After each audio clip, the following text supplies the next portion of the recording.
Good evening, Bonus Era. It is a little bit later than usual. It's almost 6:40. I'm a whopping 10 minutes late to my own stream, like some kind of buffoon. And this might be the very final installment of the Ranked Ladder, or not, sorry, not the Ranked Ladder, the Ribbon Master series, because we are halfway up the Ranked Ladder to where we need to be. So in theory, today it should be a cakewalk, which is some famous last words for sure. Uh, I just have to win like a handful more battles, and that should be easy, right? Clearly. For folks who are brand new, I've been playing pretty much every Pokemon game in series since Gen 6 to get a unique ribbon, or many unique ribbons rather, on my beloved Pokemon Torkoal, who I believe will serve me incredibly well throughout the rest of the longevity of this franchise as long as they're allowed to compete. Tried and true Pokemon, always good in VGC, and other PvP formats. Oh, that's a beautiful load screen. Where am I? Okay, cool. Uh, so our little lass right here currently is all decked out with every ribbon you can get, except for one. Let's see. She is just missing the, was it the, I forget what it's called in English. It's Ace Combatant in Italian, but it's for getting the highest possible rating, or tier, not rating, in Ranked Ladder. So it's the PvP ribbon. It looks like this. The ace, yeah, ace of the competition.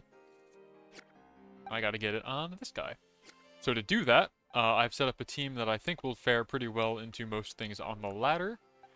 We've got the classic Psy-Spam duo of Hatterene and Indeedee. We have the Sunny Day duo of Torkoal and Lilligant. Lilligant able to go very, very, very, very fast in Sun, and she's able to make Torkoal go right after her.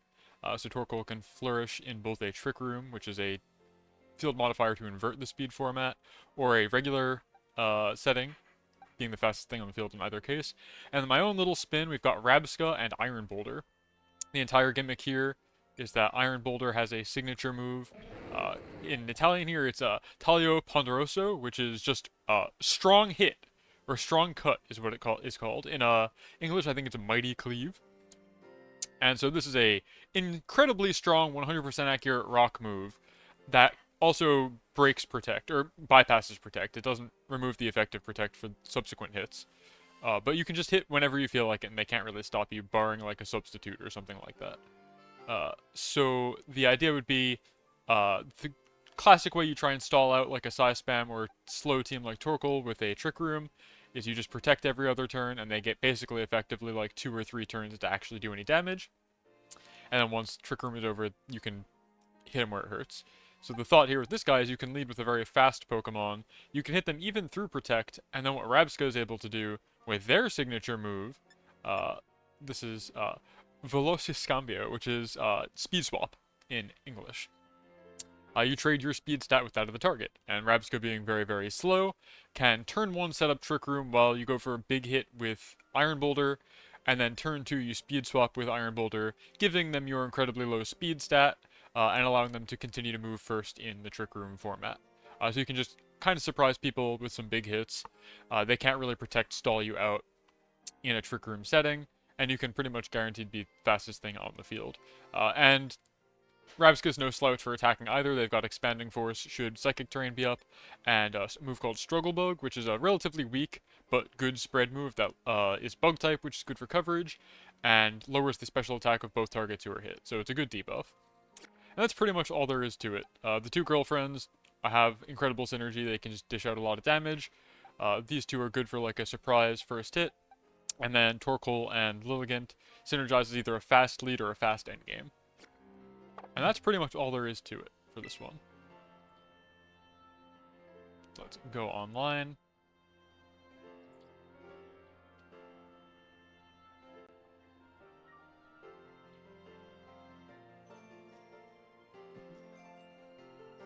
Move this over here.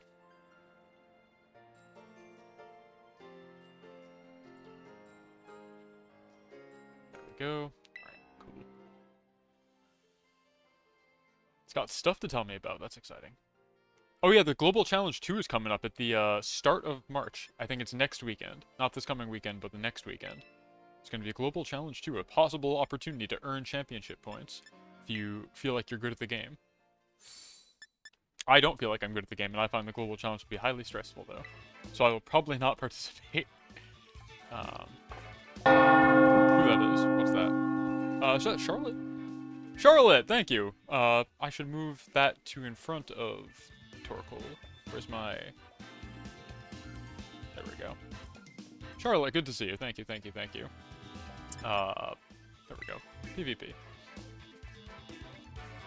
So I got like a... Good to see you. Thank you, thank you, thank you. So, oh, likewise, same to you. I was very happy to see you on stream at the Balance Patch tournament the other day. Very happy to see you take it to a Game 3, and I believe you won your set. So that was cool to see. I'm going to be flexing Iron Boulder today. Maybe. Iron Boulder is definitely a sometimes food, but he really gets going when he gets going. That's pretty cool.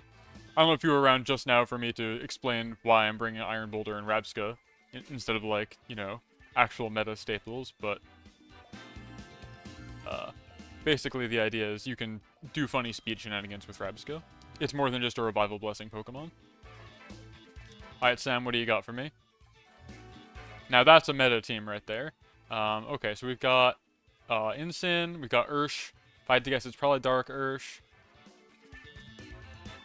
Yeah, she's certainly very good. I feel like I still want to lead with these two, despite the Urshifu and everything. And then in the back, it's probably still Torkoal, and probably not Lilligant, because I don't think she does anything here. Maybe we go for the Iron Boulder play? In the very, very back? Like, once Trick Room's over, he can go crazy. He's a attack-boosted Iron Boulder also, for what it's worth. I'm finally having to, like, fight meta teams, and it's making me sweat, because I'm really out of practice. Also, as always, feel free to backseat. I am not by any means a good player, so if you have advice, I will try and take it to heart and not too personally. Okay, cool. This is kind of what I expected.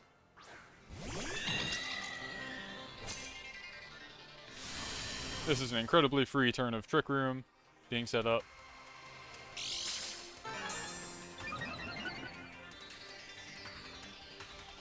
I'm assuming he's going to try and Parting Shot. Because, like, what else are you going to do? So we're going to just Trick Room here. And we're going to follow me. And then maybe next turn I will need to Terra. I've got Terra's Steel on Hatterene, which isn't great into Flare Blitz, but it is good into Iron Head and, well, I guess you're still neutral for the Dark matchup, because you're also Fairy type. So we'll see.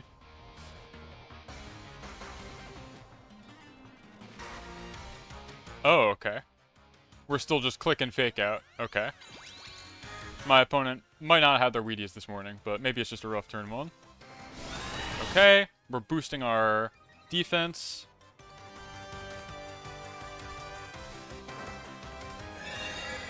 I see no reason to not just do the same thing next turn. Click this. And just keep clicking follow me until you knock out Indeedee, I think. I'm assuming he's going to go for like a body press, but the boosted defense doesn't really help him here. That doesn't really do a lot, huh? Okay.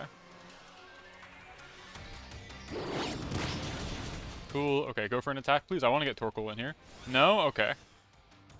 Can't have anything, huh?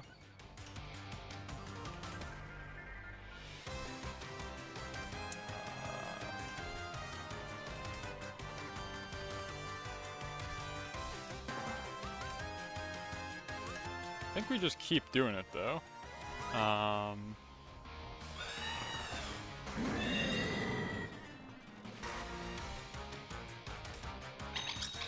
No, because I make myself weak to this body press that's coming in, I think.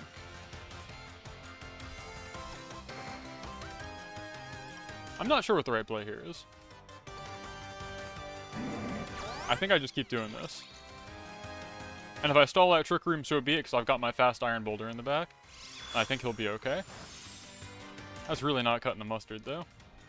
I want them to knock out Indeedee, so I can get Torkoal in here, but even then I don't know that Torkoal really does much. Incineroar is a big problem for my team.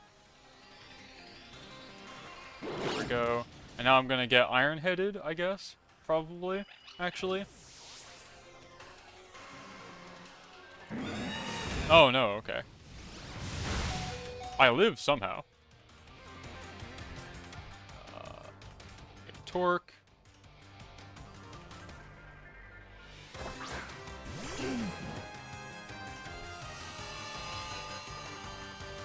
And so let's see, we've got how many turns of Trick Room? 2. I think this is still the right play. Now I Terra Fire. We just have to be as loud as possible.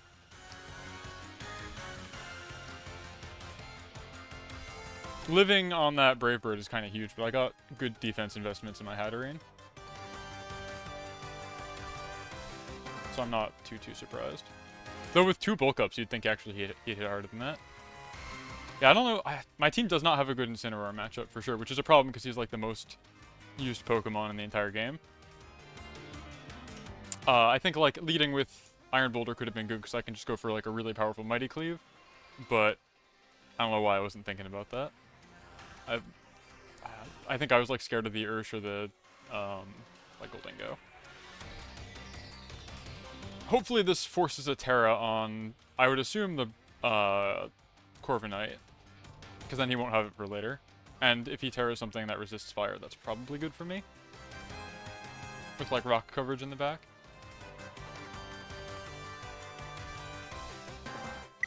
Oh! Okay. Do I get a win for that? Let's find out. Because I'm plugged into Ethernet.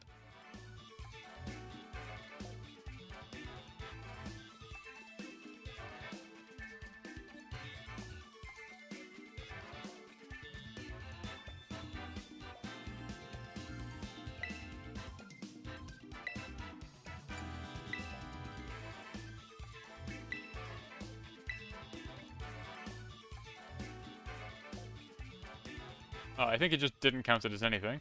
Okay, that's cool, I guess. Well, gave me time to think about my Incineroar matchup. Sorry, Sam.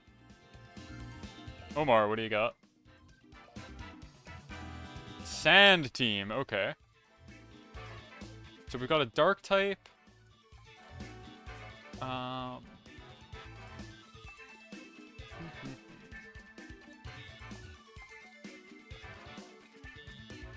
They've got a way to reset terrain.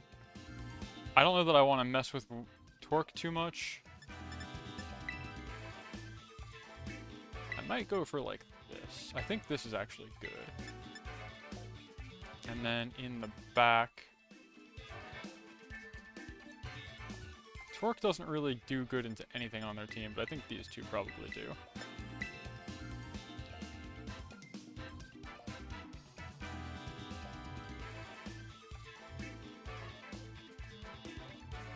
I may come to regret this. I've got Terra Grass on my Iron Boulder, so if I lead into their Rock Ground duo, I can pretty much immediately Terra. And the only thing that would threaten that would be a Terra Grass would be the Entei.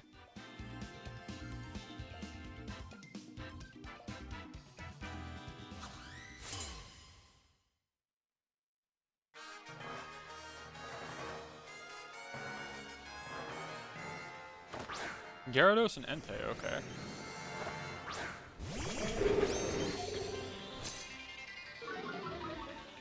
I don't like that.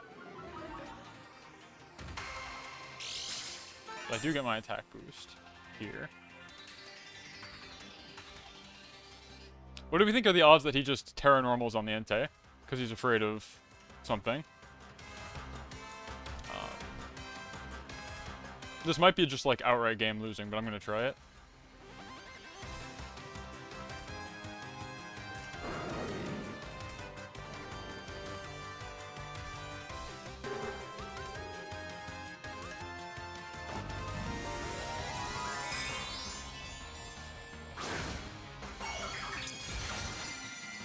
I'm faster.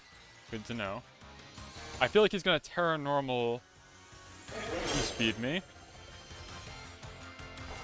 Nope. I read way wrong. Okay.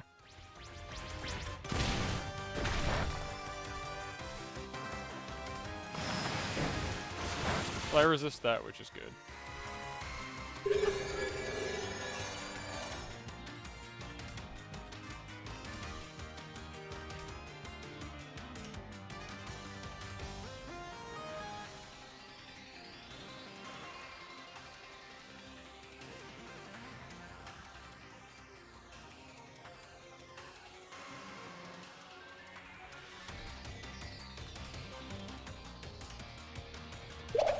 Get the speed swap, so I'll move immediately now. The attack drop I don't like, though. I don't like that I have that. But this is super effective. Oh, man. Attack drop really mattered.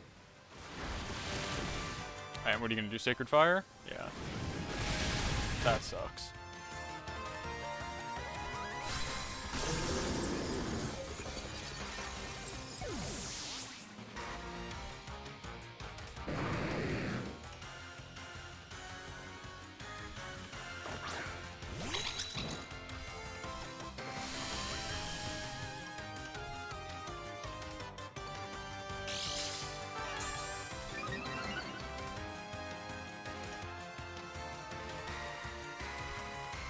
Helping Hand on Rabska.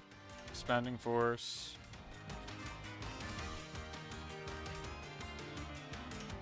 They're probably going to send out Rillaboom now if I had to guess. I would be shocked if they didn't have Rillaboom. No, okay. Maybe they're just waiting for the free switch.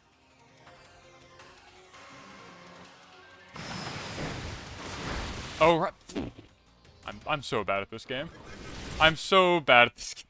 I'm like, oh yeah, Rabska's really slow. No, I just did speed swap on him. I'm washed. Holy shit. Yeah. This is what happens when you just don't play. Now you send in Rillaboom. Surely.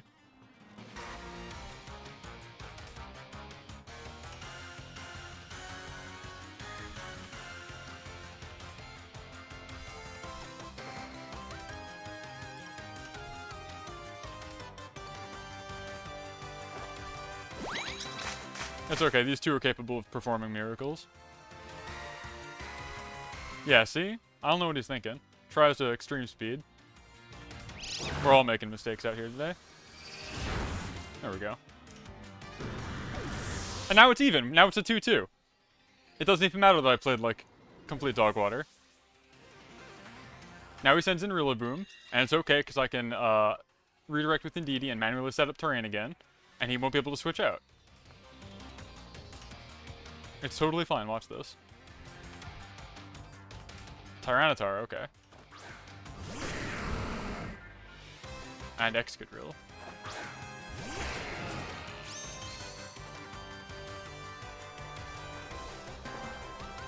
Interesting. I think I have to follow me here. Which isn't, like, great. My Terra Steel here isn't necessarily a good thing either. Because I could get Earthquaked. Well, no, he's not going to Earthquake. What am I saying? Terra Steel would have been good. I think. Because he'd have to Terra his Tyranitar, which I'm sure he's going to do right now. If he Terras Tyranitar, though, I can hit him with Expanding Force. Awesome. He doesn't have Spit F boost anymore. He just threw it away. I don't know why he would do this. Tyranitar was extremely safe in that position. Oh, not the play. Not the play at all. I guess maybe he's gonna go for an Earthquake next turn now?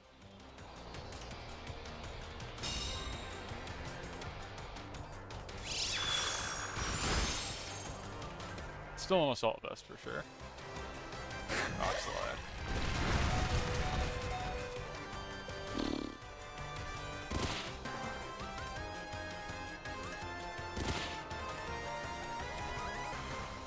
Well, it's been better.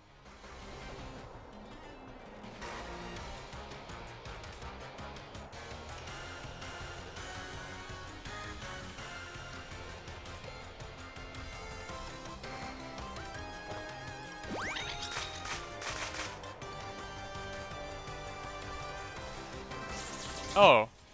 Wait, Trick Room War. I'm so out of it. I'm sorry. Ah, man. We're not getting out of Master or Great Ball with this one, don't worry. I'm gonna be here for a while. My ability to pay attention is clearly greatly diminished right now. Good stuff, Omar.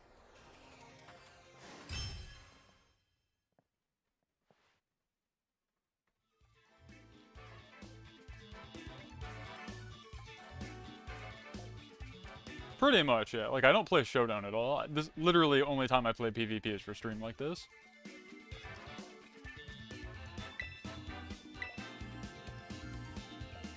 Hate to see it. I could swap Iron Boulder and Rav Scout for something more traditional. I've got, like, Iron Hands or, like, Annihilate as possible contenders that can go in those spots. So I don't know. It might make sense. Okay. This also looks like it's got, like, a Trick Room component to it.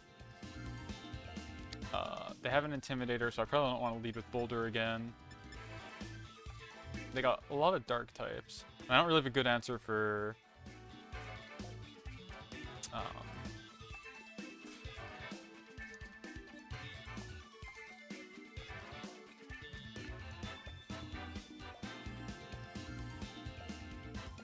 They don't have a way to change up terrain.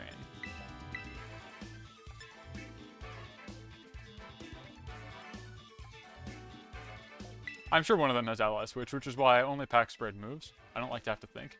And clearly, you can tell why, because I'm not very good at it.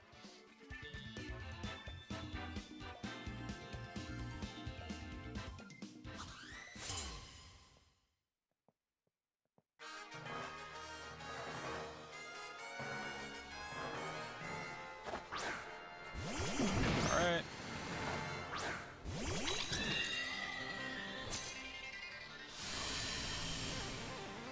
This is Dark Ursh. So he's gonna have to Terra.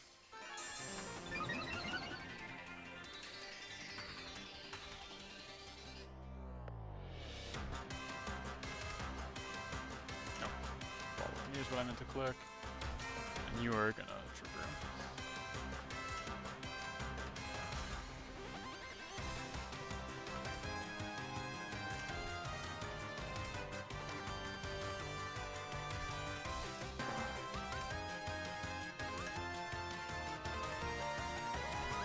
Yeah, okay, so what do we... Is it Terra Pure Dark on Urshifu?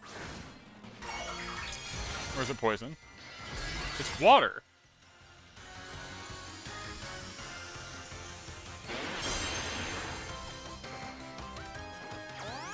Oh wait, this is the water stance, isn't it? It is the water stance. Water... Okay, that's fine. Well, no, it's not, actually. The fact that he can do that's kind of bad.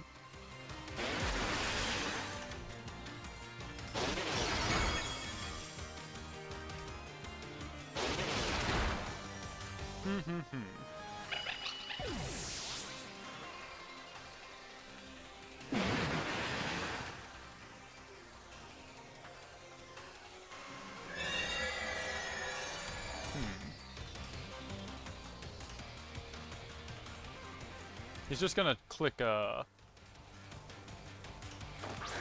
rain again. That was the problem.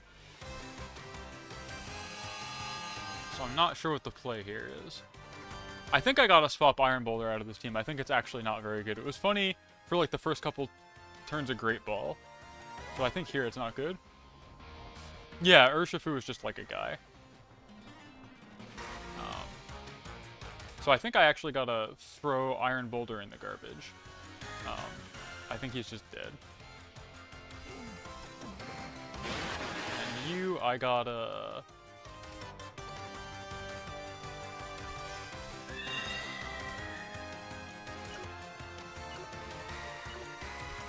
hit you with my strongest attack. But if he's sashed or whatever, I'm just cooked.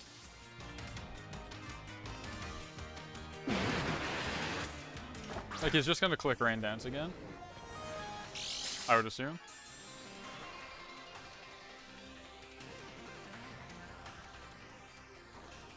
Yeah.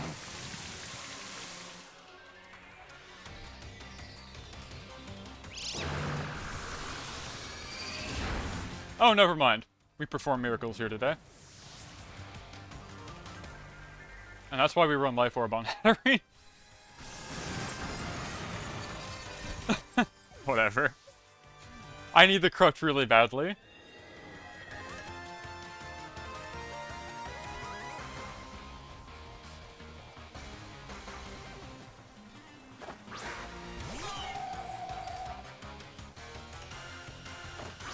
Ooh, Arcaludon. Okay.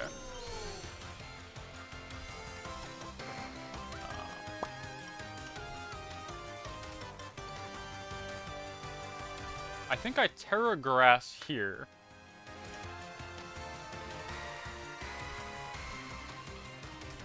Yeah, this seems correct. Into the Cresselia. Dazzling Gleam onto both of them. I think I want a Terra Grass, though.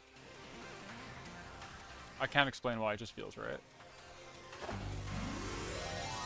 I'm worried about, like, a potential steel attack, I think. And it would also resist, Thunderbolt, whatever the thing is called, Electro Cannon.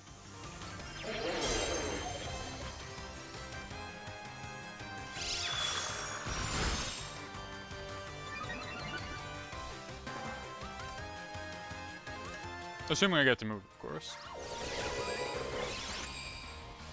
Huh?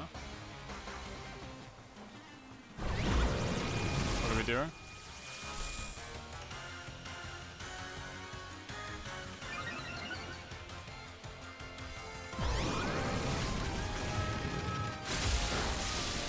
We lived that. That was a skill swap, yeah? They wanted to give him Levitate.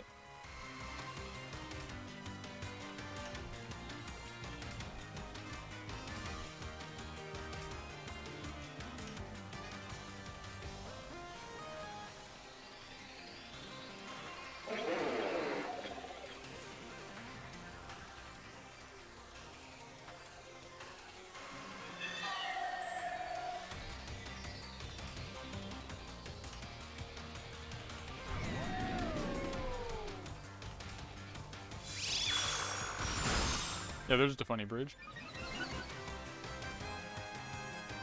I should be fine here.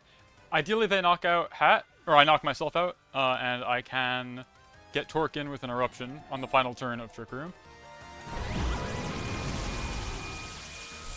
And I don't think they have a thing that deals with that.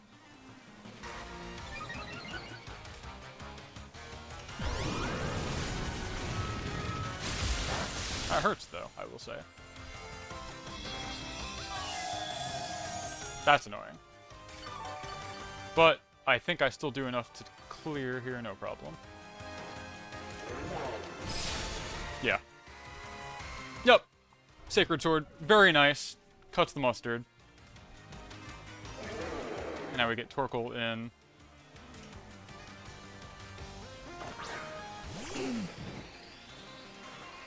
We have one more turn of this. So I think it's probably prudent to just protect on Iron Boulder in case Cresselia fires off something kind of strong, and just click Eruption. Because I will be the fastest thing on the field as soon as Trick Room ends here. There we go. Oh, okay, cool. We're on the board. We're back to where we started, net neutral today. Right where I belong in Great Ball.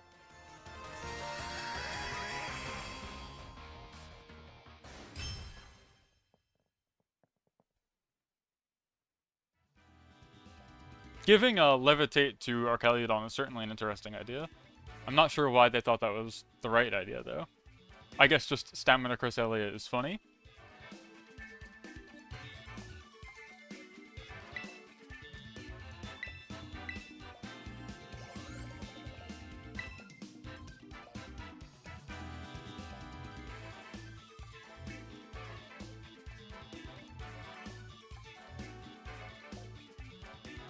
Well, it's not super useful, no. That's kind of how I feel with the Iron Boulder thing that I've got going on, where it's like, ah, conceptually cool tech, but... Oh, I also just noticed I still have my Nico chat on. I gotta turn that off. I was testing around with that because I wanted to run the Nico scroll and comment style stuff for when I stream locals on Thursdays. I thought that would be good since the chat box isn't usually on screen for those. I thought that'd be like a cool audience cheer thing. But here, I don't need both of them, I don't think. That's kind of just a lot of noise. So I should like turn that off probably. But I don't care that much. Eh. It's fine. Yeah, see? I figured Nico Nico is the right approach for that.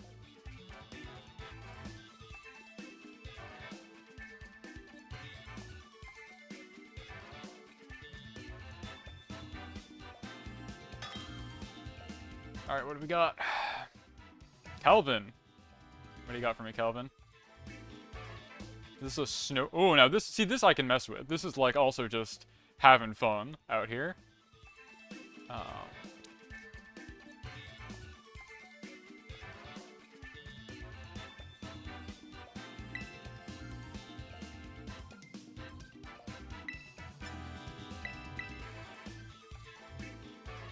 I feel like this goes good again.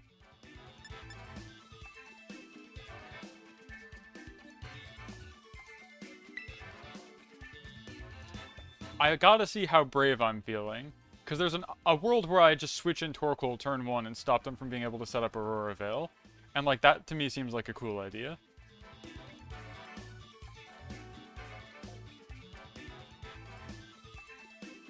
But I don't know. I'm seeing guys that I've never seen before. I've never seen somebody actually run Cleaver. I've never seen somebody actually run Slitherwing. I'm assuming Slitherwing has First Impression, the +2 priority bug move that hits really, really hard. But I don't actually know. Maybe they're going to skill swap Contrary onto it from Malamar and keep clicking Superpower or something. I don't know. Oh, their trainer card goes crazy also.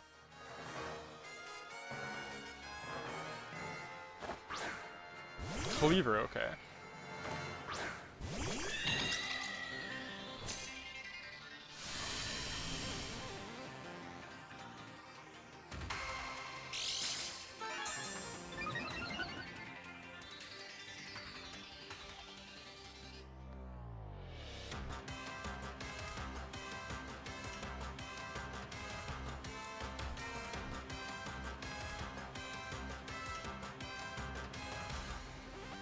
No, I can't just start blasting. I'm like, I just want to blast.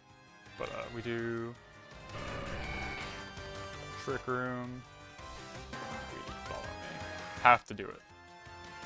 I'm assuming he's gonna use Splint, whatever it's called, the rock move. If Hat gets Cleaver, do I get Stealth Rocks up? No, I don't think so. Wow, that hits really hard, huh? Okay.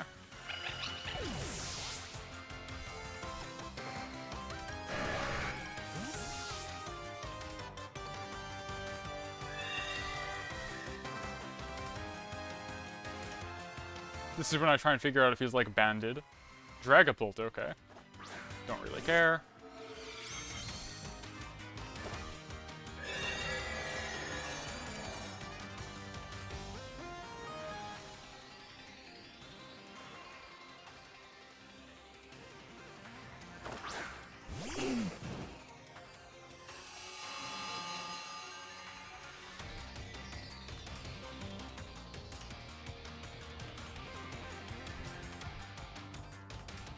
Yeah, it just hurts that much. Like, I can't pretend to know what my Cleaver calcs are. I know it's not sharpness boosted.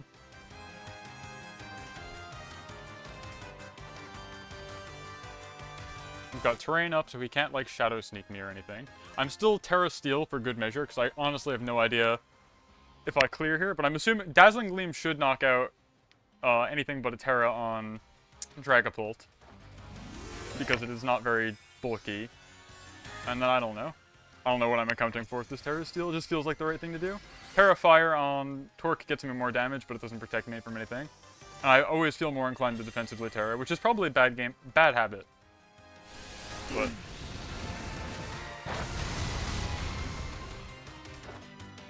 clear.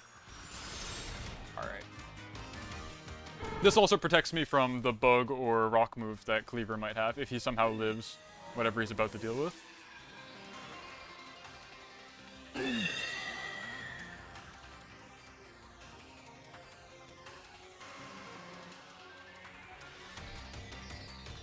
Okay, Slitherwing can't do anything because it can't use its priority move. Because we got Psychic Terrain up, which is what I was worried about. Alright, so we got 2 bugs. Fun in the Sun. We're clicking Expanding Force. We're clicking Eruption. They cannot use priority. I think their goose is cooked. And there we go. That's a 3-turn game.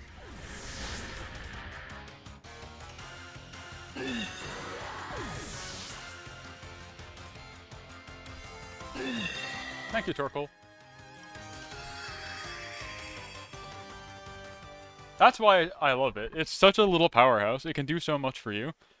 Just being able to set up weather is so nice. The problem is I'm a very rusty player, so I don't see the vision, but it's better than I make it look even. A lot of people have also been experimenting with a more support-oriented Torkoal where it just uses a Sunsetter and it will have, like, Helping Hand instead of focusing on it being the damage dealer.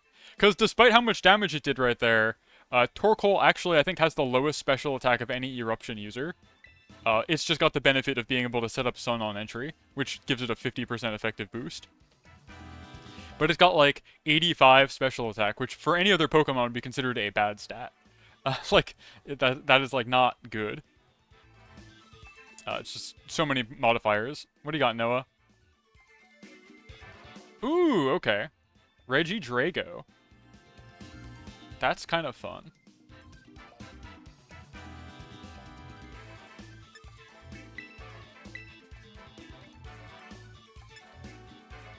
What if I...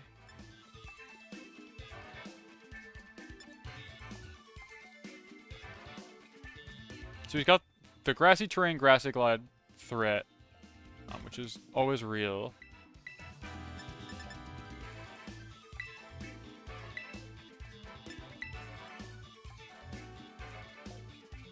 What does Boulder get me here, though?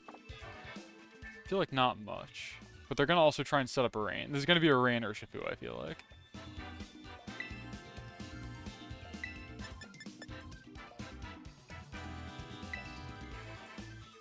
Yeah, I don't know. I might swap this Boulder out. I don't know. Like, it feels good when it's good. But then, like, when it's not good, I'm just like, ah, I wish I had any other Pokemon. I wish I had, like, Iron Hands or something.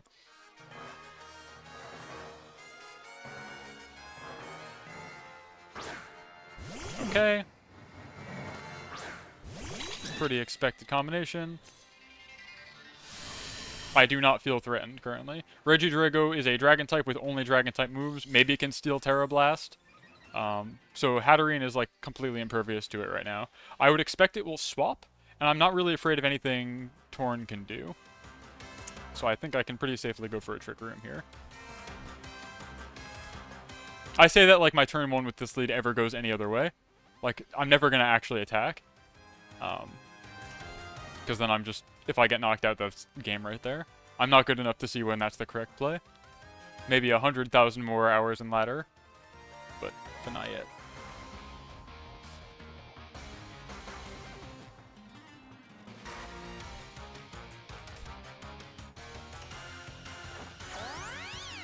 Yeah, exactly. I would love for them to do that, frankly. Tailwind, okay. So they somehow don't know what I'm about to do or think that they can stop me. Yeah, okay, Dragon Energy, cool. Indeed, he eats that comfortably, I would say. Yeah, that doesn't even bring us down to half.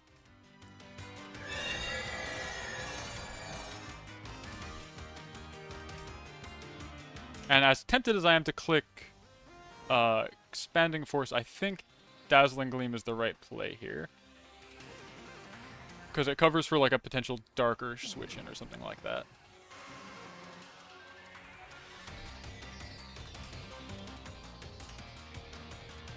I mean, he's going to Terra here now, right, is the thing? But he's going to Terra Steel on his Regidrago and Terra Blast me. And I'm not actually that afraid of that.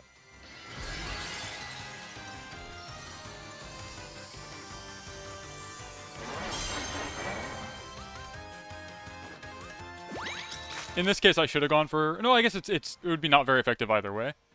I think this is still the correct call. I'm actually surprised Torn survived that. Alright, we're going to get Terra Blasted. The Hat. We might still survive this. Yeah, we do. And then Tornadus is going to get a move off. Okay. That we don't survive, unfortunately. But like you said, we have Torque. He's probably going to Rain Dance, though, if I had to guess. Which is not ideal.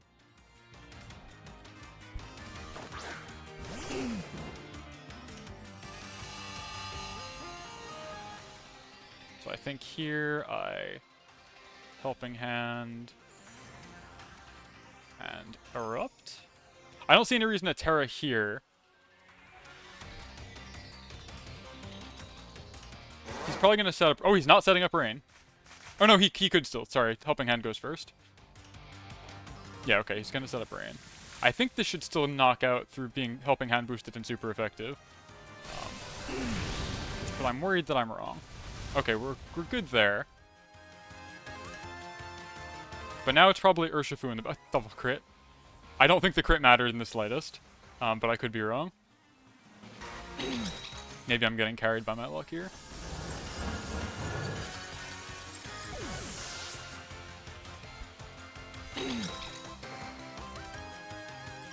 Now what? You gotta have Urshifu in the back. If you're setting up Rain, it's gotta be, I would think, because you're trying to get up your Urshifu.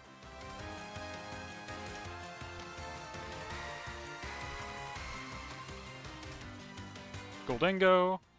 And he's already used his Terra. So this Goldengo is still weak to fire, and there's the Rillaboom. Okay. This seems like a really favorable ending game for me. I can... What can I do? I can't redirect to Fake Out. So I think I need to... just go for, like, baby damage. And then protect on Torkoal. Oh, I don't think I switched Torkoal here. I'm not seeing a reason to do it. Oh, he didn't go for Fake Out. Okay, that's my mistake. That's fine. I was trying to cover for a Fake Out into Torkoal, which I wouldn't be able to redirect. And then Goldengo, you know, doing this into Torkoal, which would kill it next turn, before it could do any damage. But now we have one more turn of Trick Room. I don't think switching out was the play here, but I could have been mistaken. I could be wrong. But the fact that I hit super effective in both of these guys makes me think it's not that important to get the Rain reset.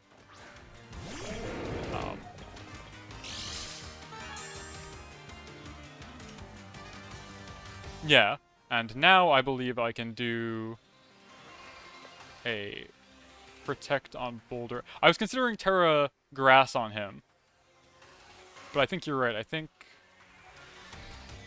because Terra Grass, I think, is really good. I'm going to hold my hand here. I'm going to see if we need this. Maybe I'll regret not Terra Firing here. It could just win. I don't think it would have just won.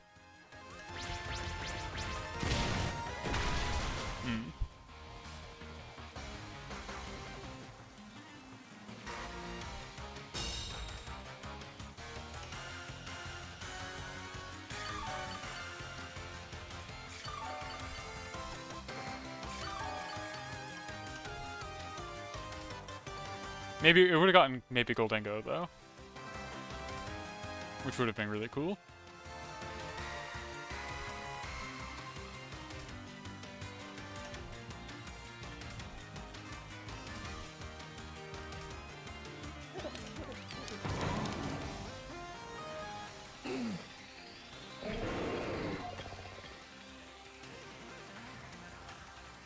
We'll see.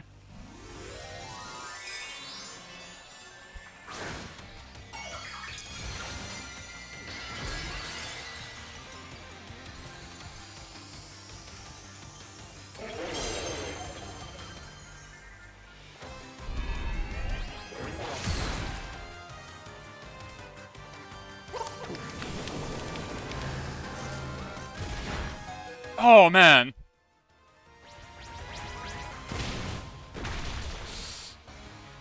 Alright, well, if Heat Wave connects, which it doesn't.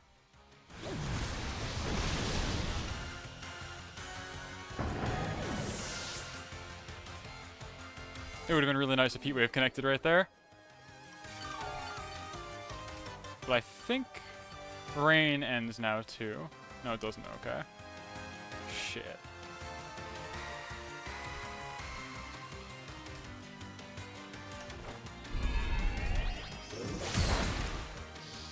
Well, he has to pick one of us to knock out, and he picked the wrong one.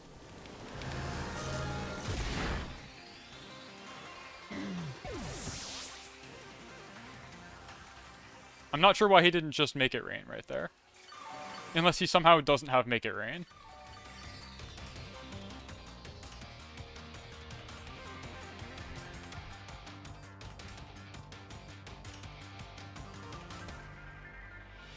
Oh, you're probably right.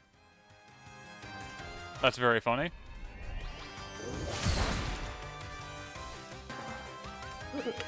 Cool, thank you, Iron Boulder. And see, then I'm like, gotta keep Iron Boulder on the team for exactly situations like this. Though I'm sure any other Pokemon would have been better. I think you're probably right, switching out Torkoal would have been good. I was thinking the fact that Eruption was super effective would be more than enough to deal with the rain. And I just didn't want to risk my Rock Psychic type getting blown up by a Grass Ghost opponent. I needed the free switch, and then I needed to be able to decide if I wanted the Terra Grass. Because I was able to resist, like, all their stuff, which was good.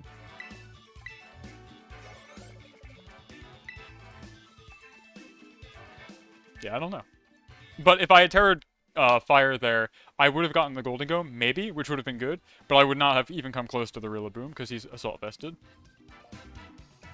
So, okay, Rain Team. Just gonna not even bother with Torkoal on this one, I think. Maybe I bring it way in the back? What do we think? Just kind of like what we did there, where we don't lead with it, obviously, but we bring it in the back, and can hopefully, like, trump card... Or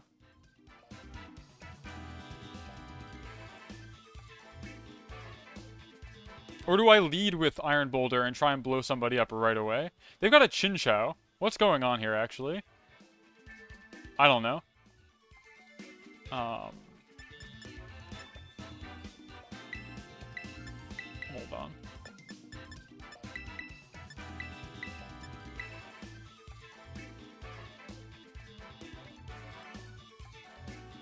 Eviolite Volt Absorb, you're probably right.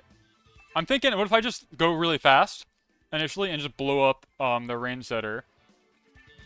And then have like...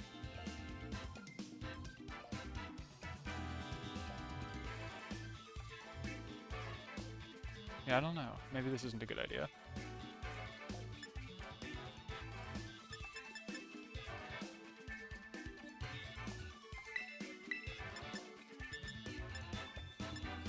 I think this is... I'm probably going to lose this one. I think I picked the wrong guys, but we'll see. I feel not confident without Hatterene. She does just so much damage. But we'll see.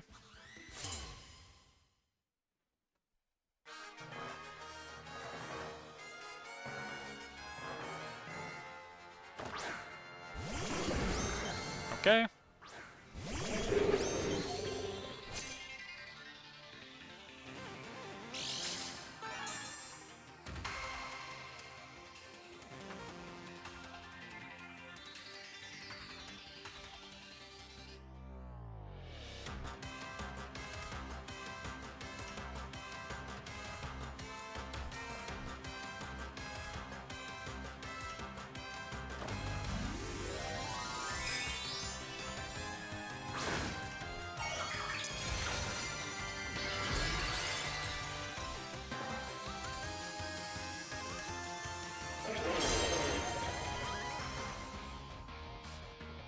I should have gone for him then. Oh well. Doesn't really matter. It's still good for me. I would be amazed if this doesn't clear. Oh wow, I'm amazed. Light Screen? I don't even know her. Yeah, Shiny Belly Bolt's pretty.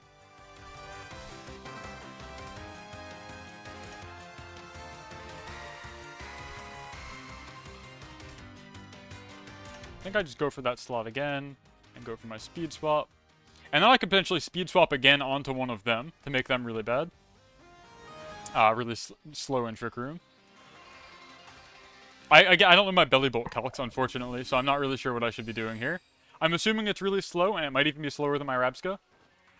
No, it's not, thank goodness. So I know belly bolt's gimmick is that it relies on being hit to do bonus damage.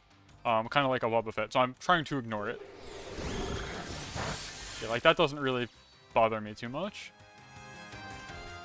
He gets lifesteal off of that move also. Also, it even hits your ally, which is what you're talking about with the Volt Absorb. Okay, Arcaludon. Almost certainly gonna Terra. I'm gonna pretend like it's not, though. And I'm going to...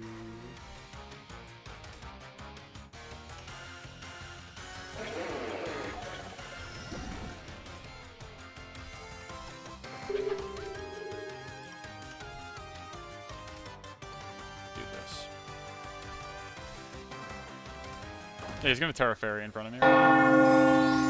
Manta-Ray01, thank you for the follow, I appreciate it. There's a saying here in the digital underworld, if it doesn't read rest in peace on your tombstone, you get drafted into the Skeleton War, so thank you very much for your voluntary enlistment.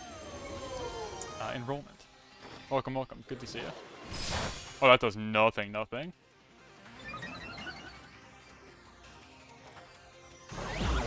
But it's not raining, so do you have the herb?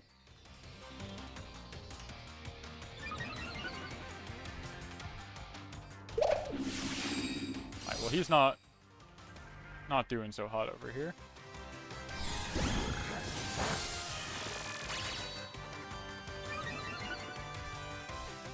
I see, okay.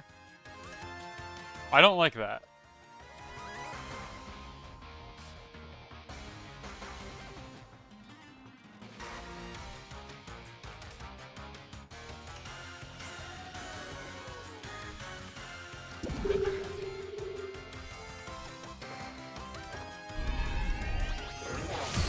Oh, that does nothing. I'm getting cooked here.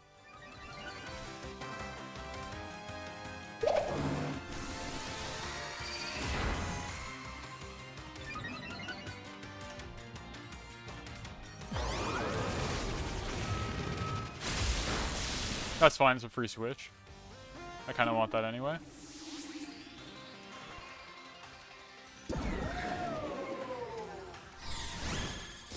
Honestly, he's doing more damage to his own guy with this, like, belly bolt strategy.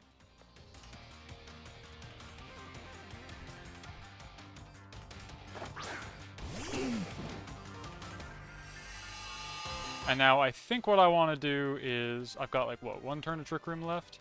I swap out the Iron Boulder, and in comes Indeedee. And then Torque just clicks the funny button here. Because I want Iron Boulder's speed to reset. Because I'm going to need him to be fast in like 2 seconds.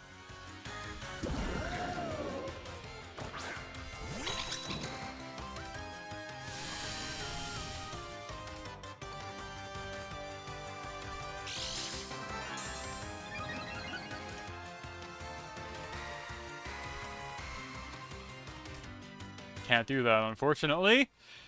Cannot Sucker Punch. Sorry, little guy. Alright, raid boss down. We're good.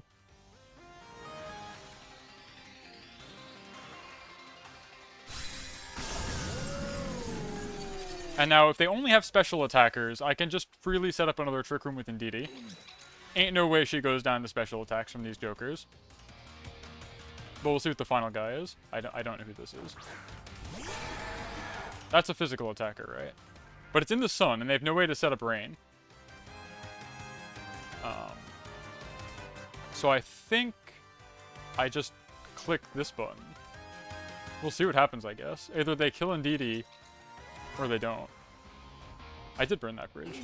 They honestly helped me out so much with the parabolic charge on this little guy, and they're just clicking Sucker Punch now. Wave Crash into a Protect in the sun, and we can just freely set up Trick Room again. I was not worried about this water attack from this water ghost attacker possibly knocking me out. I can't believe they didn't bring Pelipper. I guess they were just so afraid of my Torkoal. And I think that even though this is not very effective into the fish, I'd be surprised if this doesn't knock out. I don't think it's a bulky Pokemon. Yeah, you can't even, like, last respects me. So I had to go for Wave Crash there, which has recoil. And it went to the Protect slot anyway. I did not feel threatened.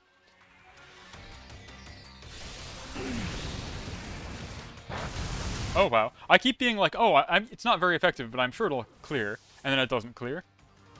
But he's down to his last guy. Go for it, dude. Respectable damage for sure. But he takes his own chip from that, so kinda hurts. Follow me, and just earth power, neutral damage, and they forfeit. Interesting, weird match. I'm not really sure what the Ampharos was supposed to do. I think that's probably a Volt Absorb Pokemon. And then he's just like constantly spamming out that move from his Bellabolt. But he honestly did more damage to his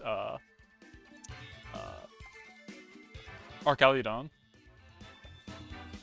I'm seeing a recurring theme though, where I feel like what I'm assuming is Assault Vest is constantly getting in my way because I have so many special attackers on my team.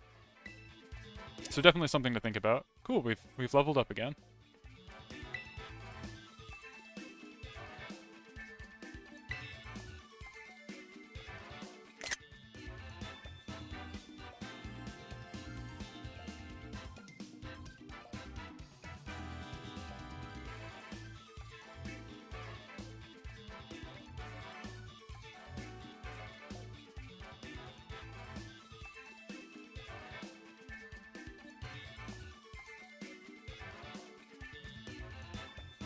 A big lesson from today so far has been me thinking weather is less important than it is. I keep thinking of it as like, a nice little boost, but actually it's huge.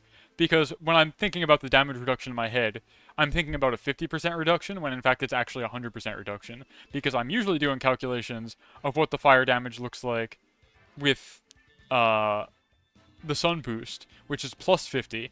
And then when I'm in the rain, I'm like, oh, it's just neutral, but it's not. It's minus 50, so there's a difference of 100% there. It is literally like half damage. But also just like right there, I was like thinking, oh, Helping Hand, Full Health Eruption, Charcoal boosted in the sun. Like, sure, it's half damage, but this thing doesn't have any special defense, and I was wrong. It did way less than I thought. Oh, nice! Now we're both gonna play bad. I know how to play here, I think.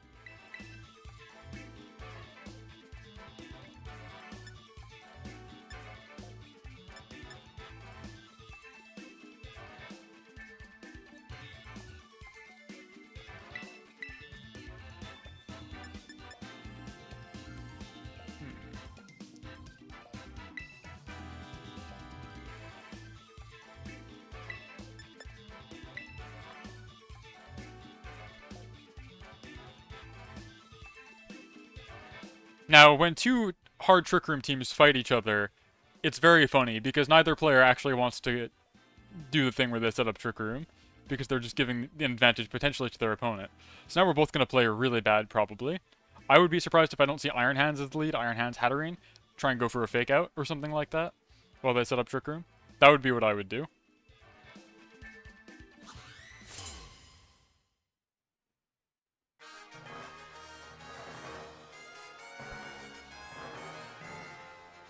Ursaluna and Hatterene, okay.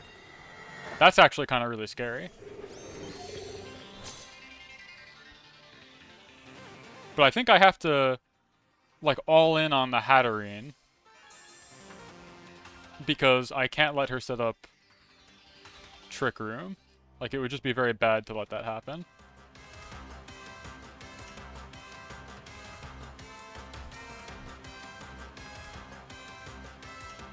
Or is it actually fine? What if I click Trick Room, what happens? Is the question. Then we just reverse Trick Room, right? But she's definitely slower than me, so I don't want that yet anyway.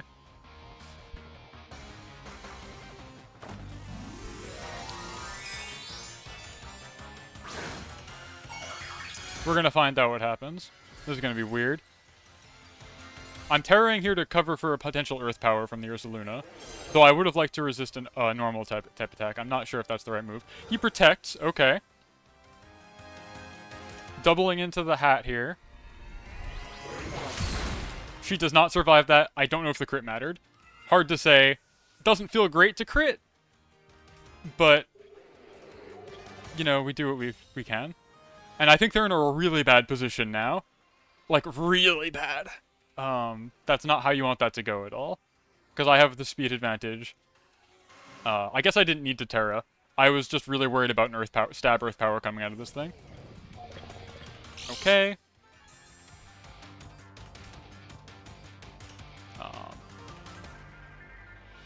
So now for my next trick, I can do this and stop a fake out by switching in my own Indeedee. Because he's going to try and fake out here. That's the play, I assume.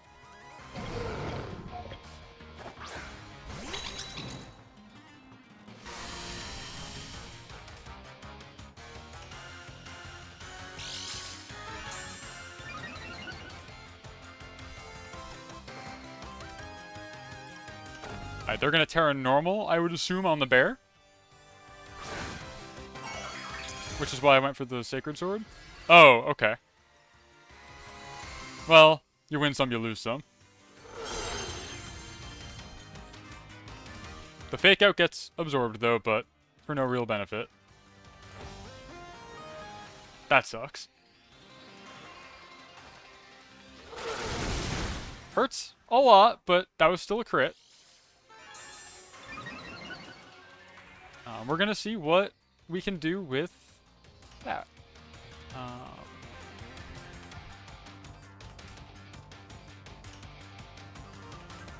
And who's in my back?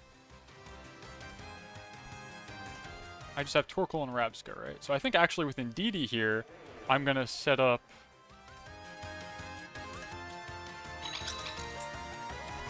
Trick Room. Oh, that did not do enough. I didn't want to set up Trick Room. I did want to set up Trick Room. I just got to survive this hit, but I probably don't actually. I think I lose this one.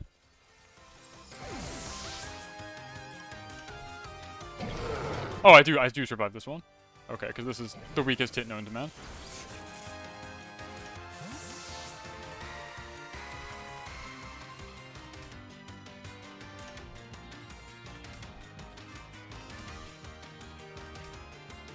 Okay, we're back to it being in really good shape, actually.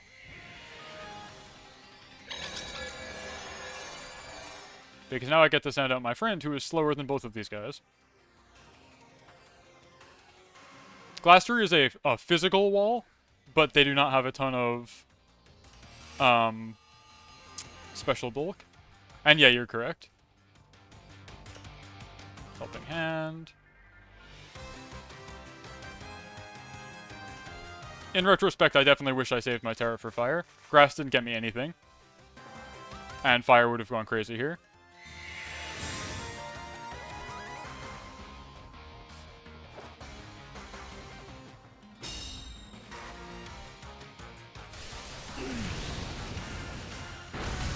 But we get rid of the bear.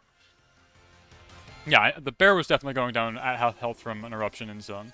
That much is certain. Now the question is, how much can we do to hands? We're definitely slower than him. And we definitely have... They have no way to set up the terrain, so they can't fake me out here.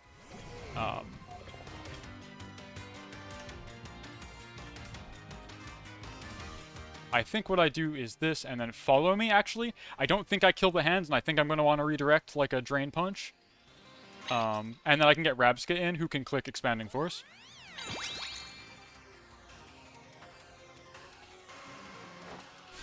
But we'll see. Maybe this hands just falls over. Gets rid of Glastrier, no problem. Glastrier is a physical monster, but has like no special bulk, so... Yeah, so this is gonna kill Indeedee, I would assume. Yup! Exactly as foretold.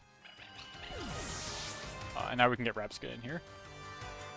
Though I don't think Rabska will actually have an opportunity to click a move, because I think Torkoal is getting the knockout in the next turn.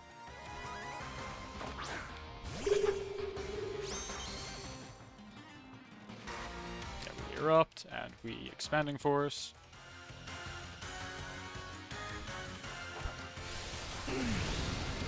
So it's definitely not Assault Vest on hands. It's probably the Clear Amulet. Whew, that was a tough one. I don't want to have to think about too much how much that turn 1 crit mattered.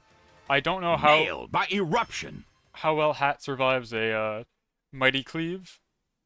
like attack boosted Mighty Cleave, like max attack.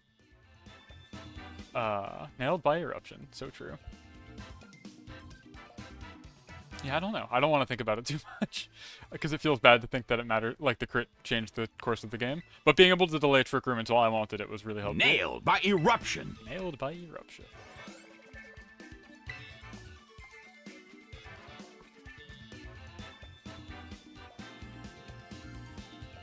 Also, welcome, Anthony. Hello, hello, hello. Good to see you. That's not the right hand. Come on. There we go. Good to see you. Hi.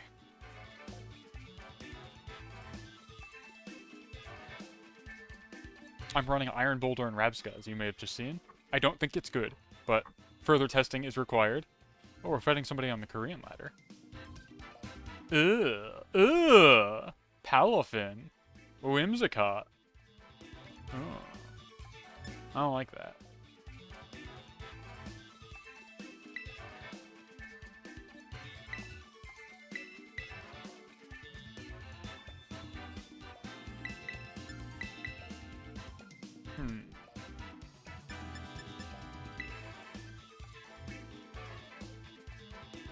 I want to try a Palafin Incineroar Amoonguss team where you just constantly switch out every turn and like get some kind of benefit out of it. I think that could be fun.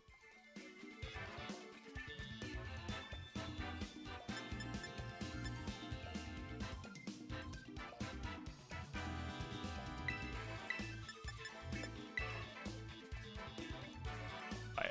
Turn 1, I'm going to get Ice Spinnered by Chien-Pao and it's all going to be over. But I'm hoping that they don't remember that you're supposed to run Ice Spinner anymore. And instead just have, like, Icicle Crash. Hey, Bob the Dev. Nice to see you. Oh, we're fine, actually.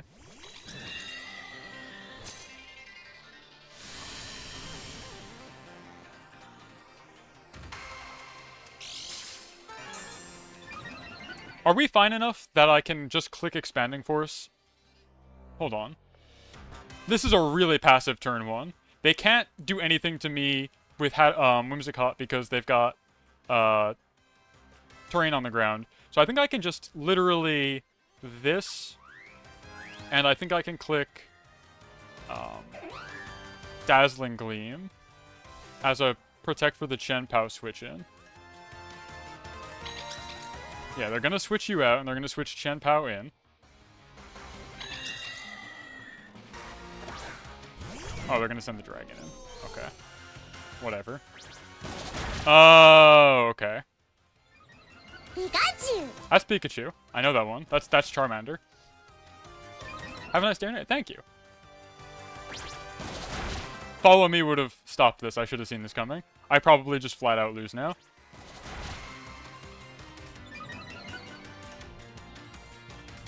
Well, not necessarily. That's a lot of damage. We get the Trick Room up, totally fine.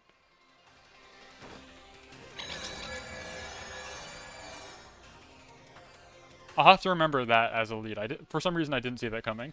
Now I follow me on Indeedee, and I click... Oh god, I have no idea. That sounds electrical. So I would have to guess something electric-ish. That's not Jolteon. It's not Raichu. It sounds like Gen 1 or 2. Is that Ampharos? We saw Ampharos earlier. That could be Ampharos. I don't remember what they sounded like. Oh, it's Zapdos. Okay. I was close. Pokemon sound like funny little bit crush noises. So he's going to Body Slam now. He's going to kill Indeedee. Knock out Indeedee, sorry. Because he's got max defense. Can you guys do me a favor? Can you use the loud incorrect buzzer redeem anytime I say I use the term kill in reference to Pokemon here? Because that's just incorrect. Thank you. Yeah, so like I need to say like gets the knockout. I shouldn't say kill. It's not how I should conduct myself. So thank you. If you catch me doing that, just let me know. Thank you, thank you. Yeah, use that one. Hey, Tom. So I think we're still fine here, actually. We're gonna Terrafire Eruption, and we're gonna continue to Dazzling Gleam. Okay, don't spam it too much. Just like if you catch me slipping up and saying like, oh, I killed the Arcaludon here, I should say, I'm gonna get the knockout here. That's the correct way to phrase these things. If I were to ever do like a cast at a Premier Challenge, I would need to make sure that I keep myself on task with that. Thank you. Please stop. If you're scaring Charlotte's cat, please stop. But that's the kind of thing I look out for. Does this get the double knock, is the question. I don't think so. Flutterman... Never mind! Never mind. Another fortuitous crit. That one probably did matter. We get the double knockout because Torkoal is just built different. And now they've got Psychic Terrain up, and a Palafin that will not be able to Bullet Punch, Jet Punch, and I don't know what their last guy is. Probably Chen Pao? I don't know where the Chen Pao is. I keep waiting for it to Ice Spinner me, but it hasn't happened yet. Oh wait, oh, they don't have another guy. Sorry. My mistake. I think we just go for Eruption again, and now we can Expanding Force. Terra Water, let's go, you got it, bud! It's all gonna pay off. It's fine, you'll live this. You will endure this hit. You will not get knocked out this turn. Paranormal! You're getting rid of your fire resistance. You're crazy for this. What move do we think this Paranormal Palafin is about to click? Do we think he's gonna get to click a move? Not today. No. Ditching the water resistance may not have been in their best interest, and we get the... Torkoal gets 3 of the 4 knockouts, right? Very good. We like to see that. Well, considering how grim that first turn looked, could have been really bad. I'm glad that I was able to identify that they had to do at least a turn of setup no matter what. I didn't identify what the setup they were going to do was, but it ended up not really mattering. So my decision to just click Trick Room setup without any kind of coverage, while doing big damage with Hatterene, I think definitely paid off there. The fact that we got into the turn 2 in Trick Room with half of the health bar already removed from Arcaludon, I think was huge.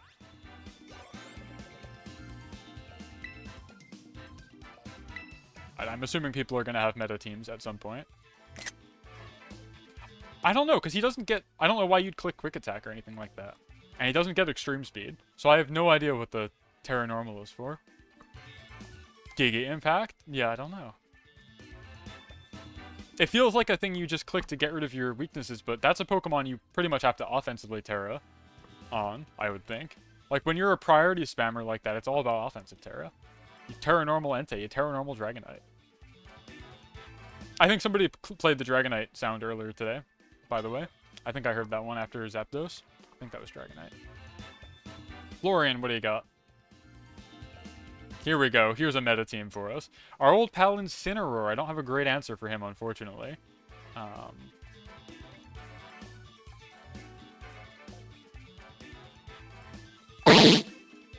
I have no idea. That's a funny noise. That sounds like, a sheep.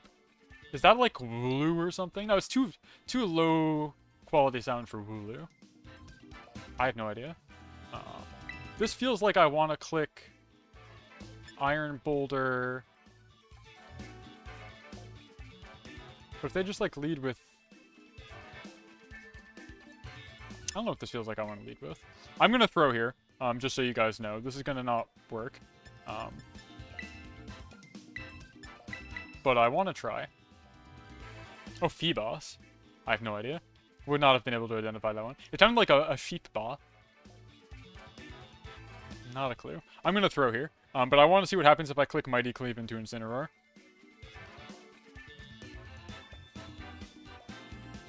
In like some made-up universe where I don't just get faked out. Because my Rabska can't get faked out.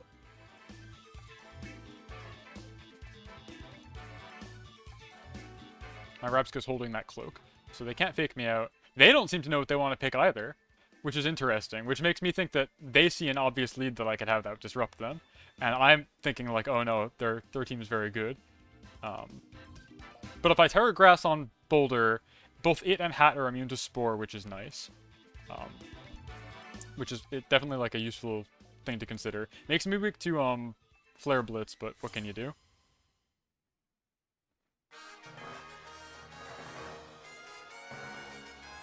Cool goggles. Ah, okay. So it's Dark Ursh.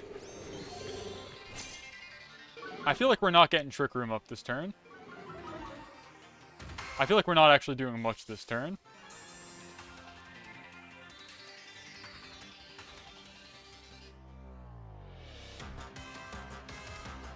Rabska Believers. I would love to have that pan out.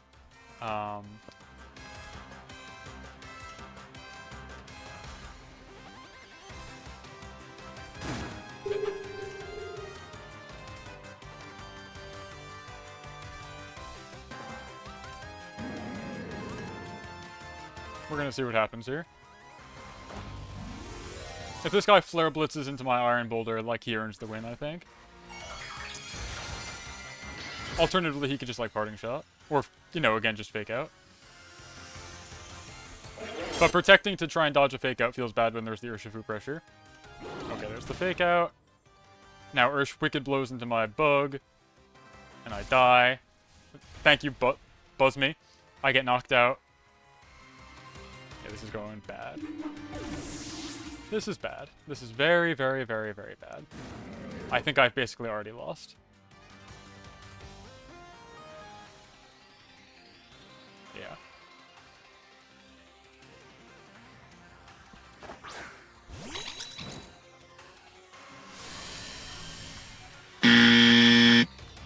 Thank you. It's a bit delayed, but yeah.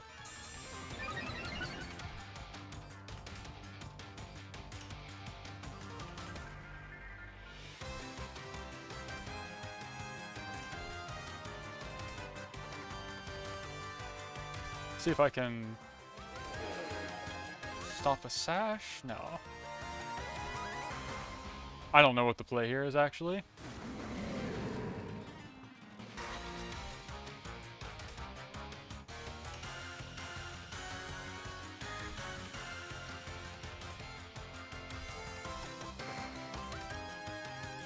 Just a misplay all around, I think, on my draft.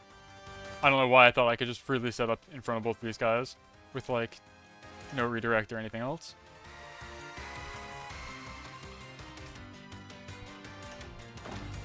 And now we get the Terra, presumably just pure Dark from Incin. Or, not Incin.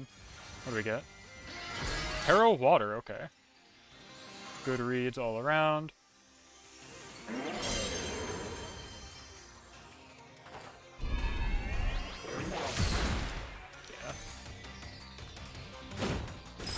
Ah, of course, Ice Punch on Urshifu. Yeah, I lose this one. That's fine.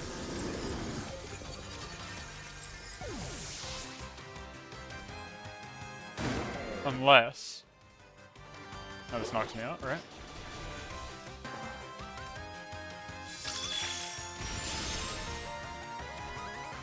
Well, I'll play it out, but I'm positive I lose.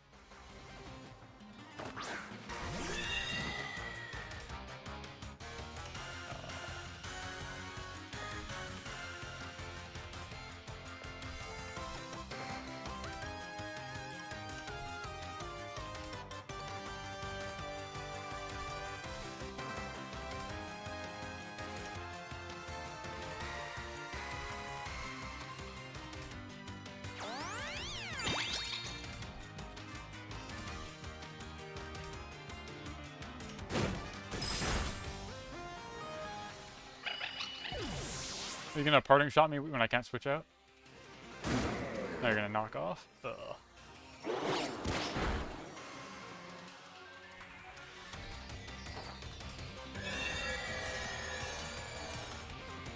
Yeah, I got nothing here. I just picked the complete wrong lead.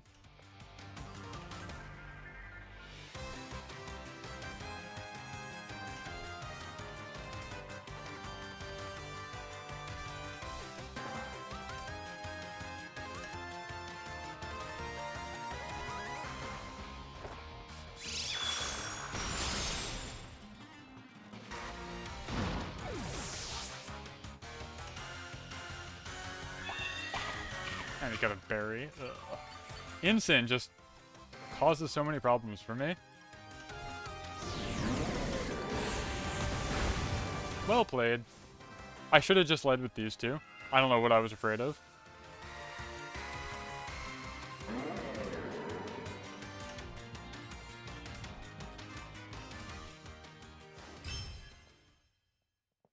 Good job, Florian. Well played. Does it send me back to Great Ball? I actually don't remember.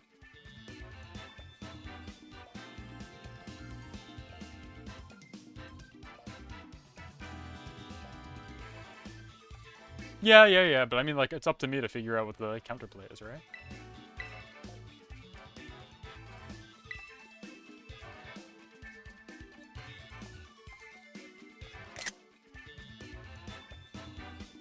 I think I should have just led with the Psychic Terrain duo. I don't know what I was so afraid of. Indeed, he can eat at least one attack. And then Hatterene gets neutral on Dark, so she'll be okay. And it would stop them from being able to fake out. I don't know why I didn't do that. I really wanted to see what would happen if I got to click Great Cleave into Incineroar, but you're just going to get faked out every time. That's never a reality that's ever going to happen. And I think I said as much when I picked my guys. So, what can you do?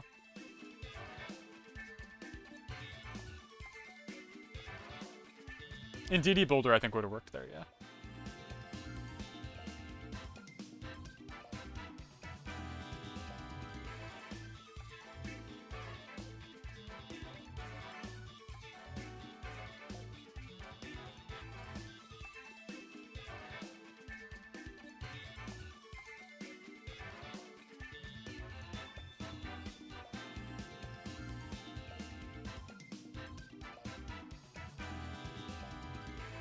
Oh, there's nobody left on the ladder. It's found every... Okay, there we go. It's found every opponent.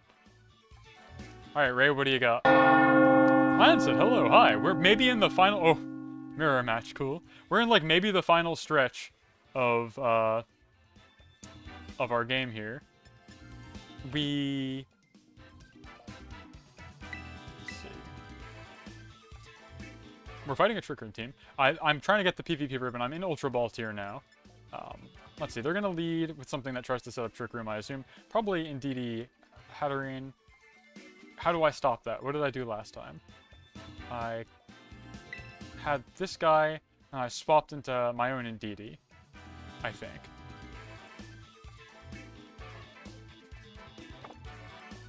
Just in case. Pikachu! Oh, that's Eevee. I know that one. That's Charmander.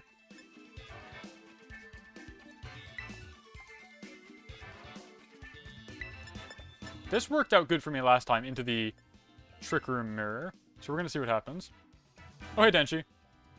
Yeah, you kind of did a good time. I just got my clock cleaned by an Urshifu Incin lead, but I think I just picked poorly. So we'll see what happens. I'm running Iron Boulder and Rabska today, because I think they have a funny trick that they can do sometimes. And I'm very committed to the bit. Gotcha, okay. So I can't stop Trick Room from going up here. But I could reverse Trick Room. If I'm feeling brave enough. I'm actually less tired of Urshifu and more tired of Incin. I think Incineroar is more annoying to deal with because of his fake out pressure. What if I click Trick Room myself? What then? What do we do then? Or do I just go for the Bug Buzz? Because Hatterene's definitely slower. There's like nothing I can do about that. I think I'm clicking Trick Room myself. Yeah, that's fine.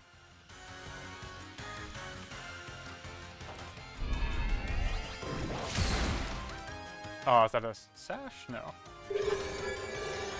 And then they're gonna Trick Room. And we're back to where we started. Yeah, they follow me as they flip you off and you get so angry that you just have to attack them. Alright, check this out. We can go for... That's greedy. I don't want to just... Oh, that's no fun.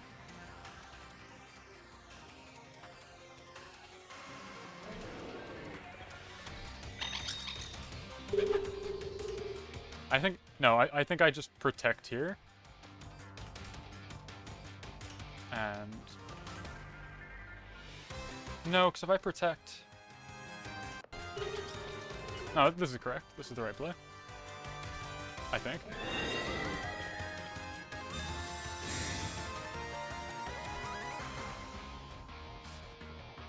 Get the Indeedee.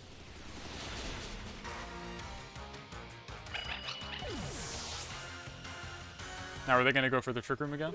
No, they go for Gleam. Okay, perfect. I played correctly. I wanted to get rid of Redirection.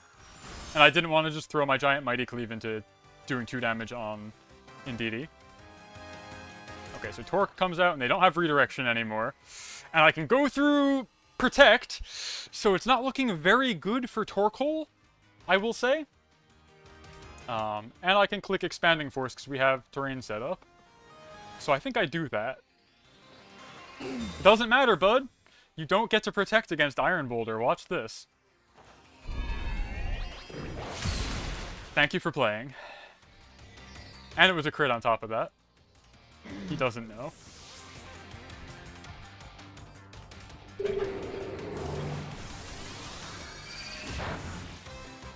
Respectable damage. And now the Trick Room goes up. Okay. That's fine.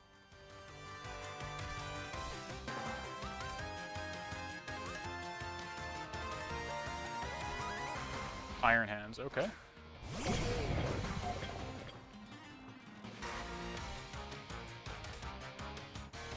And who do I have in the back? I have Torque and Indeedee, right? Yeah. So I think I'm okay to just protect again here.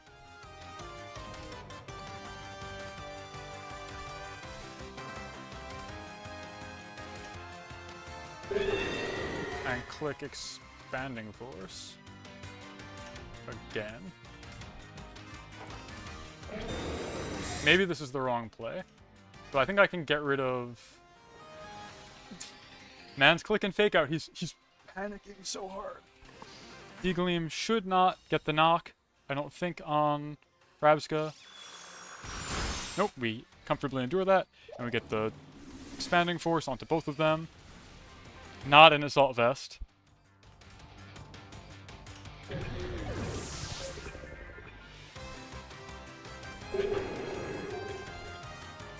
And that's the ball game.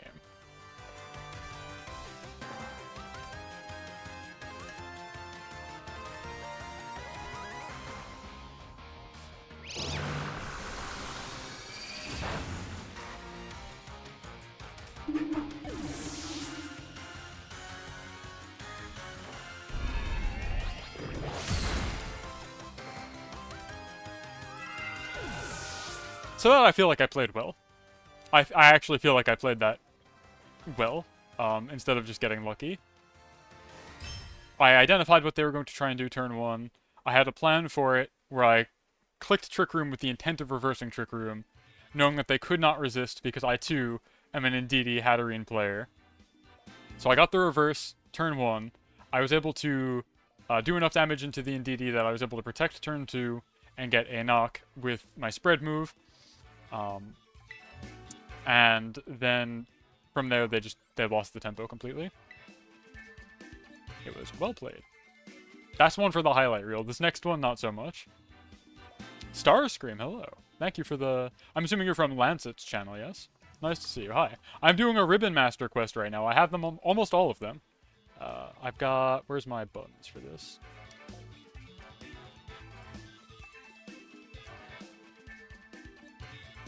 I have, like, almost every ribbon except the, PvP ribbon.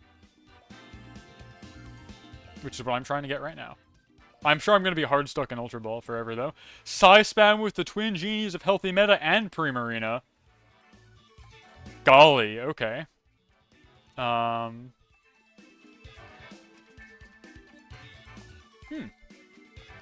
That's a tough one. This is a tough one.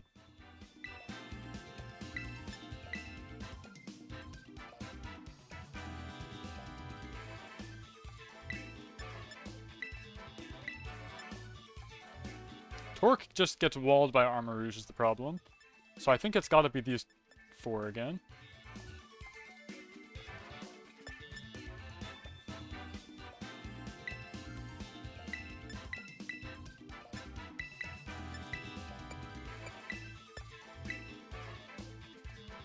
We're gonna see what happens with this. I don't have any great faith in this, but we'll see. I might get Terra Water Terra Blasted by Iron Crown. That's a good trainer photo.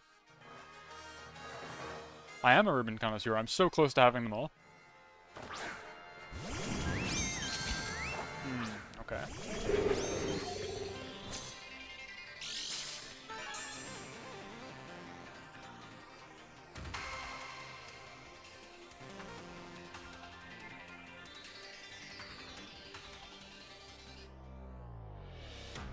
Now, do I Terra Grass here and potentially survive a hit from Primarina and get knocked by Armarouge? Because it's going to Terra Grass, I would assume. Or is it going to flip turn, is what's going to happen. That's what they're going to try and do. I'm crazy. I'm just clicking this button, I think. I don't think I want to Terra here. And then I think I do want to Trick Room still. Okay, cool. I should have Terra'd Grass, but we live and we learn. I actually endure that hit as well. Cool. That's huge. That's huge, actually. I thought for sure the Hyper Voice would get the knock on me here.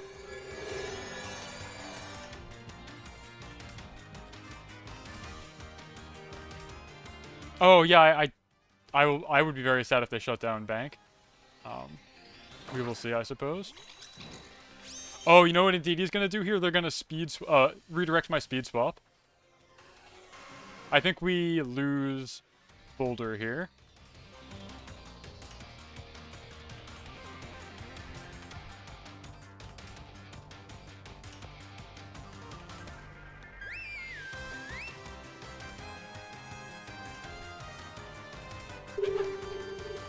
Oh, they're gonna Terra. Okay. Terra Water on Seal? Yeah, okay.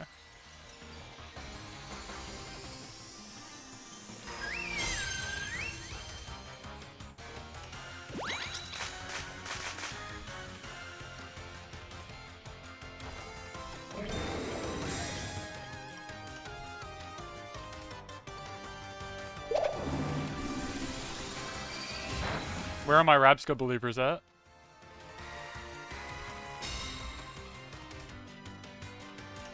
Now this is gonna get a knock, I would assume, on Rabsca. Yep. That's okay.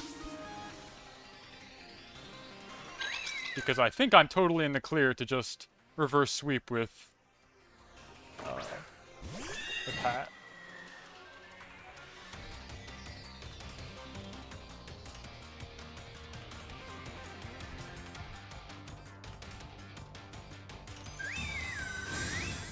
Okay. Are they going to try and reverse Trick Room? Because it's not going to work. They will not be afforded another turn.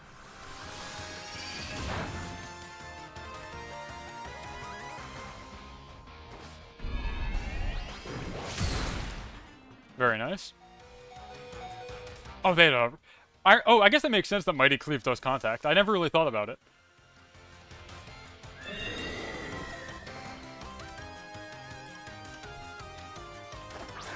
Iron Head? Oh, Iron Crown. Okay. I was like, I've never seen that one in Italian before. Iron Head. Treasured Memory from Emerald makes sense, yeah. I can see why you'd want to do that. Alright, I'm just gonna tank the hit here. I don't see a better plan. I think this thing has Tachyon Cutter, so I'm gonna Terra Steel myself. And we click Expanding Force again.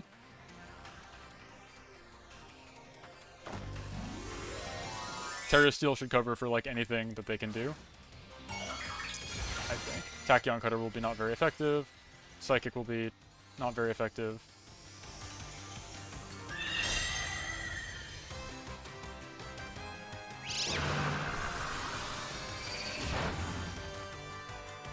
That's fine.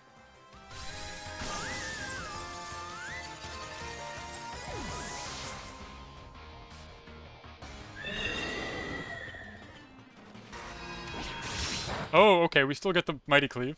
That's very funny. And thanks to the Terra, we endure. And now I get to go for a mighty cleave into this guy. Let's see what your physical defense looks like, bud. Respectable.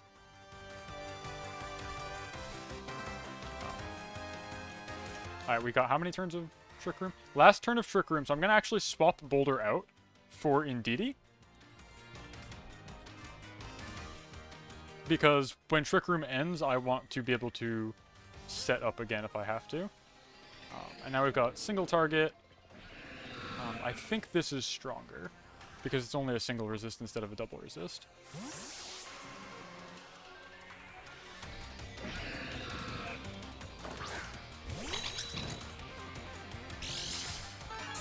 And we've learned that my Boulder is faster than this guy, which is good.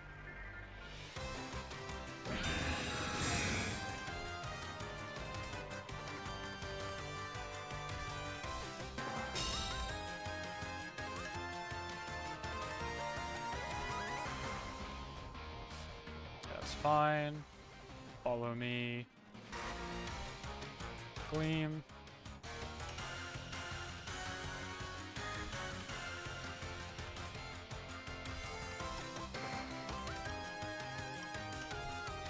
This is actually more of a nail biter than I would have thought, but I think we're still pretty safe.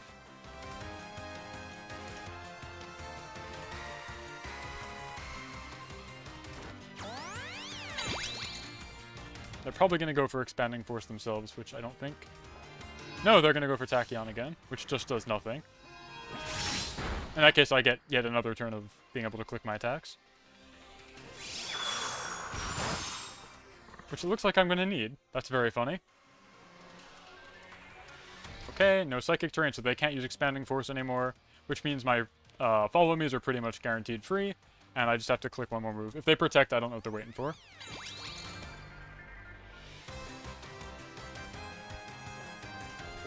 Expanding Force, but it can only hit one of us. Does very little damage to Indeedee. And here we get Bannock with Dazzling Gleam. Very nice. I'm very glad I decided to go for that turn 1 cleave into Armorogue.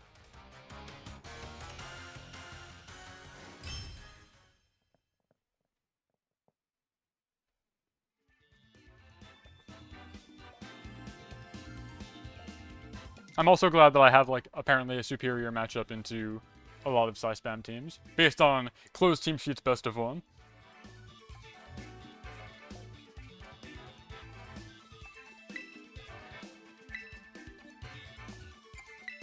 How am I doing on this? Oh, I'm really close to getting to Master Ball. I'm also really tired, but I guess we'll try and endure.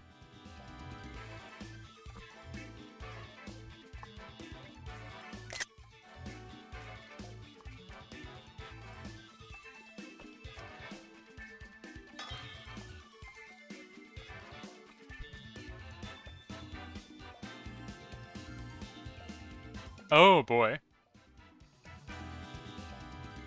What is this even? I'm sure. So okay, so what's our plan here?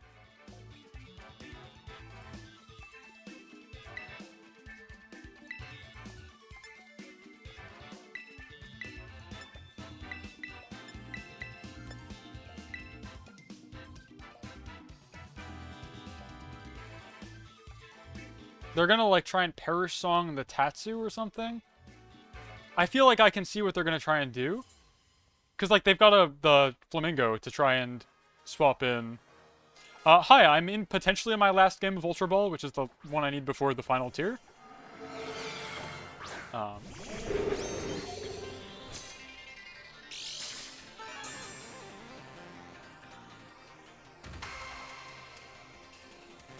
Okay, I think we do what we do best. I'm gonna Terra here. Rock. Trick Room.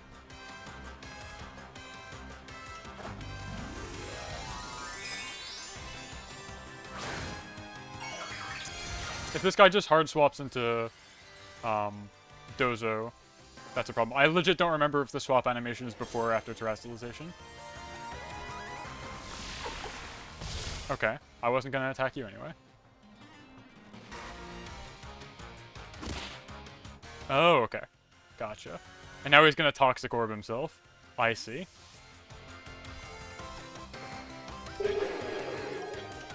I thought I was faster than Dragapult, but I don't know why I thought that. We do love Iron Boulder. I might be getting clowned on here. Because he's gonna... So this Tatsugiri has Toxic Orb, is the problem. So he's gonna get knocked in a couple hits. Or in, like, 2 turns. And then they're gonna send in the Flamingo. And I'm gonna get cheesed. Yeah, because that just doesn't do much. Now, fortunately, I have set up Trick Room. And they've just doubled their speed. Oh, I see. Okay, it's not... I gotcha, I gotcha. So now we can click this. And... Speed swap. I still don't think it's going to do much. But at least I can resist, like, Earthquake and water and such. Yeah, it's just not enough. Rabska dodging that is nice, but not nice enough. Because now here comes the Flamingo is the problem.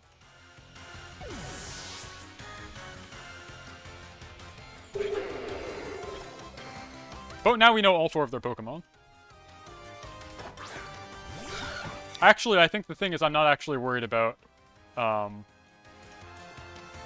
Dondozo anymore. Because I can do this.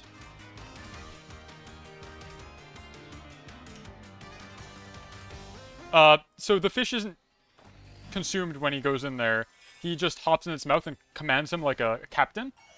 But then he had a, the reason that he's knocked out now is he had an item that did damage to himself. So he initially side-targeted to do a lot of damage to his own guy, switching out into this guy in the process.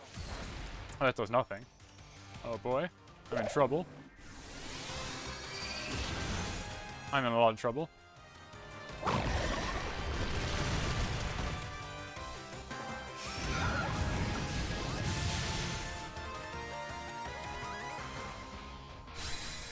Okay, so the ability of Tatsugiri, the little fish's commander, when Dondozo switches in alongside Tatsugiri, Tatsugiri hops inside his mouth, and they act as one. Dondozo getting a lot of stat bonuses in the process. Then the strategy here was to do damage to your Tatsugiri so that it would faint while in that position, allowing you to switch out somebody new. We're gonna hope and pray.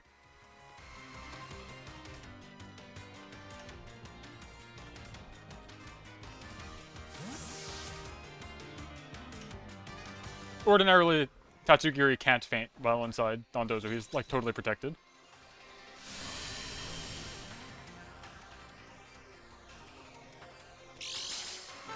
If this Flamingo has Wide Guard, I am basically cooked. But...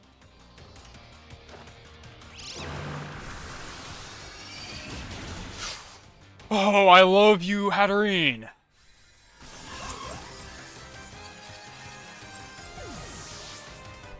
Huge. The girls are unstoppable. Love truly wins. And now they just have Dragapult, who can't hit Indeedee with, like, anything meaningful.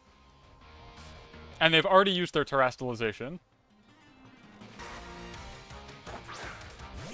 And we've already done Chip, even if they had a Focus Sash.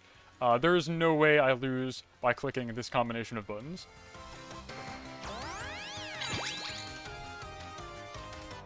Gleam will get the knock guaranteed. And if it doesn't somehow, they can't do much with Fake Out. Ooh, that feels good. That feels good to have won, because it was looking very bad. Delicious. Love wins. Let this be a lesson to you. Love wins.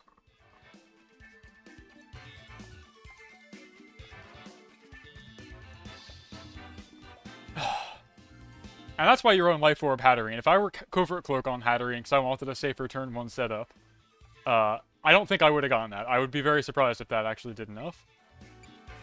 Right, how are we doing?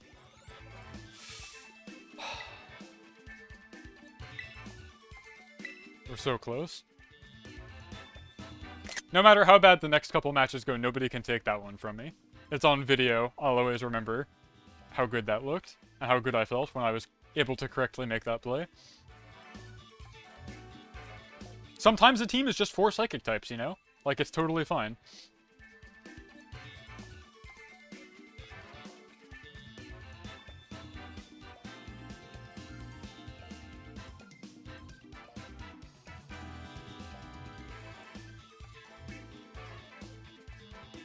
I apologize, by the way, if my explanation of Dondozo Tatsugiri was a bit frenzied. But the long story short is the two of them can combine. Doing so makes them basically merge into one unit while occupying both board slots. Now, here's a real team.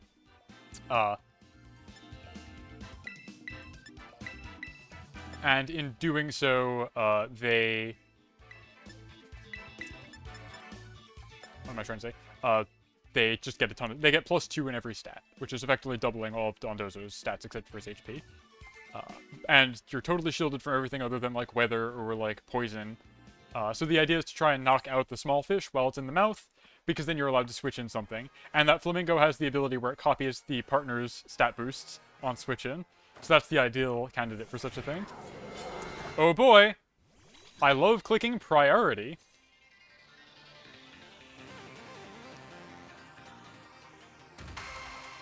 Yeah, I mean, it's a very much a gimmick, because you're dedicating basically 3 guys to making 1 guy very strong. Or I guess 2 guys very strong. But you're totally sacking Tatsugiri. Like, they offer nothing other than to get themselves knocked out. Follow me. Do we have Ice Spinner? What do we think? Are they packing Ice Spinner? I think they have to, right? If you're running this kind of lead, you have to have Ice Spinner.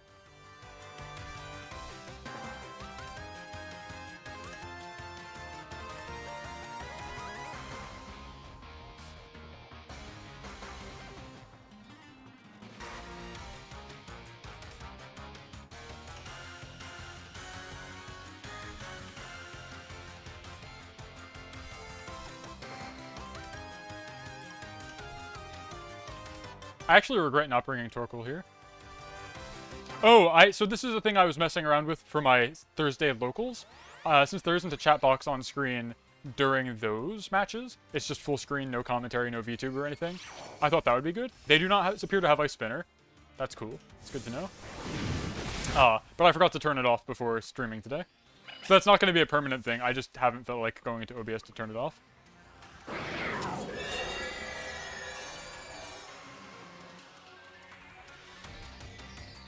Oh, I did bring Torkoal. I'm so smart.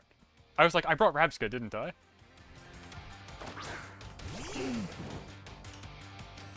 Now, I think Entei still survives here. But that's okay.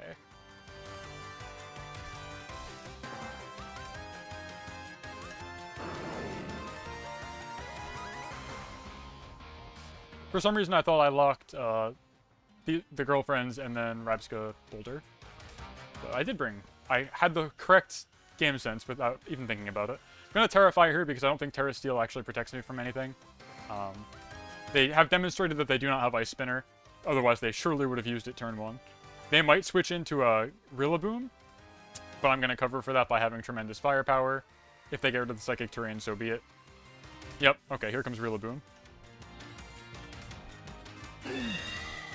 I guess maybe now I get Sucker Punched from... They're probably clicking Sucker Punch on their other slot. We'll see who they target into.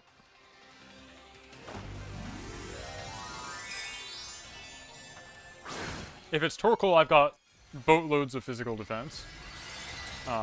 If it's Hatterene, we're in considerably more trouble. That's just part of the outfit that... Okay. Part of the outfit that Rillaboom has. I don't know why. They made all the starters have jobs now.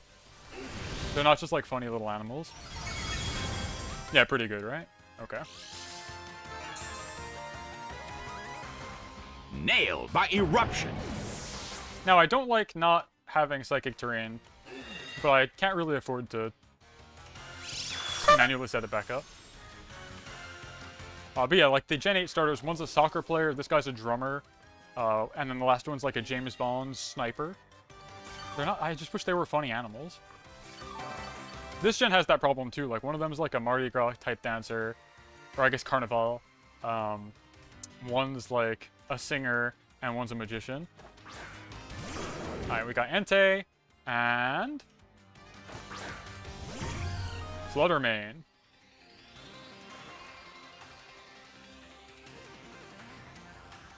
We got how many turns of Trick Room? A fair number. I think I go for the Heat Wave now, because I'm assuming I'm going to get extreme speeded. But this hits normal on... Oh wait, no, but it doesn't hit both guys.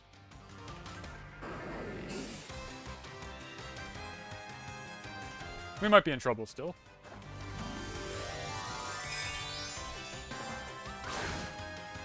Oh, he's going to Terra Normal? That's crazy. Well, we'll see what happens, I guess. We might still be in trouble. The grassy terrain really does hurt me. And I'm not in a position where I can just afford to click Psychic Terrain. Into who? Tork. We survive. Torkoal has lots of physical defense. We hit both with our Heat Wave. And he doesn't resist fire anymore. And we get our Dazzling Gleam off. Oh, I love you, Hatterene. I love you, I love you, I love you.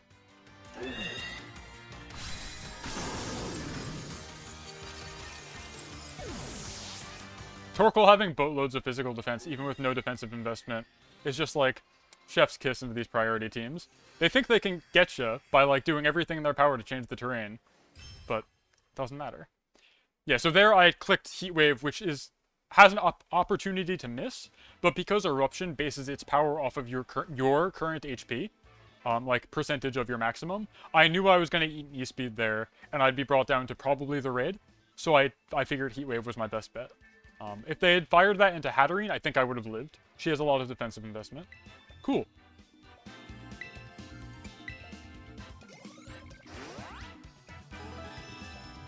Ain't that nice? Now, we're not out of the woods yet. I'll mention this. We're not out of the woods yet. I have to win a match in this tier to get the ribbon.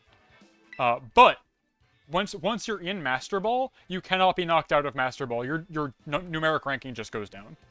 So a lot of the pressure is off. I can't really lose ground here. I just have to win a match. Yeah. Also, calibrating into top 2000 isn't too bad, considering that I like don't play this game anymore, and I am exclusively like a organizer.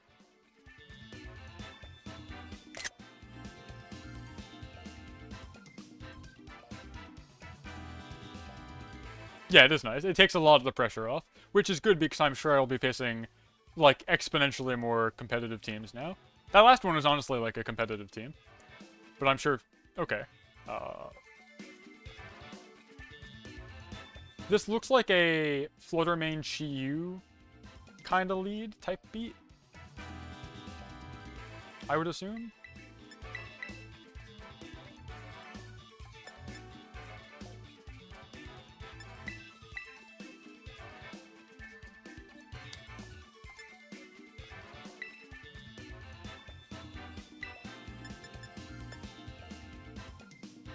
That's true. That's a good point. They're less hungry at this point.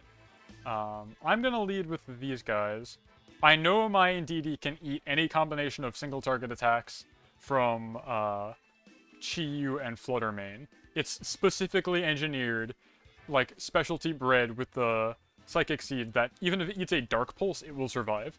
Like, there's no way that that combo shuts me down. And then I think it's just good to have Boulder in the back for when you eventually inevitably run out of Trick Room turns.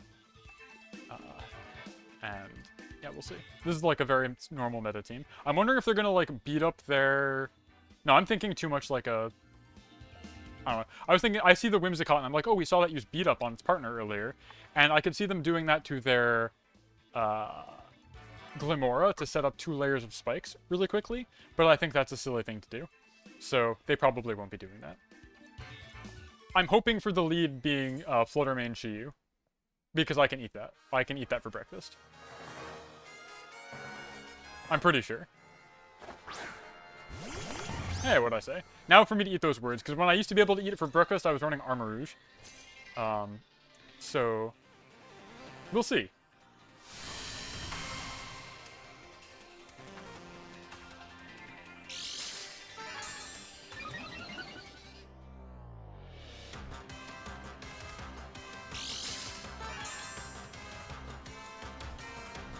And you are Speed, okay. That's fine by me. Get the Trick Room up. They're gonna terror immediately. Probably Fairy on the... No, okay, Dark? What are we having? Fire, okay. They might go for a Heat Wave, which might actually knock me. Because when I used to be able to fight this really easily, I was running Armor Rouge, and he's got Flash Fire, so he's just immune to Heat Wave. So their only play was to use Dark moves, which I know I can eat. Yeah, okay. This might hurt. This might hurt a lot. Okay, we lose. That's okay. That's why people still run Armor Rouge. Yeah. Oh, and they click Trick Room. Okay, they've read me like a book. Or no, I clicked Trick Room, right? No, we're good. We're in Trick Room. Because I didn't Trick Room. I didn't get to Trick Room. Sorry, I was like, oh, and they just reversed Trick Room. But no, they knocked out the guy who was going to use Trick Room. So now I can kind of Uno reverse, I think. There's no point in doing a follow me, I don't think, because they're going to click Heat Wave anyway. So my best bet here is to just go as loud as possible, I think.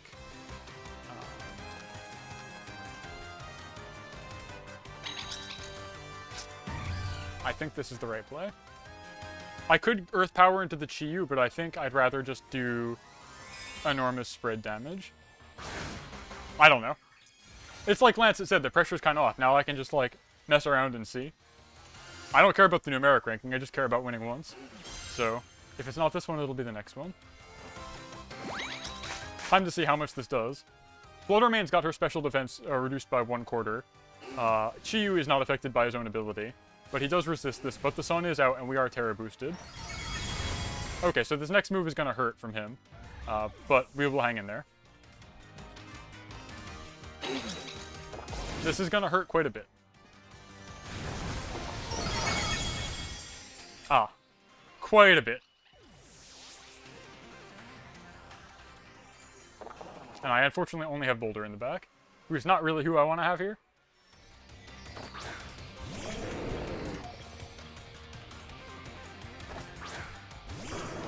And Entei.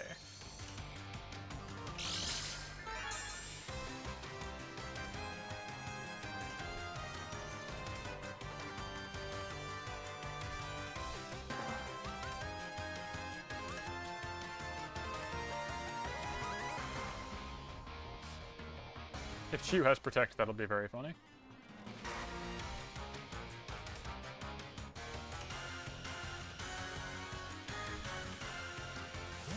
Alright, what are we switching in?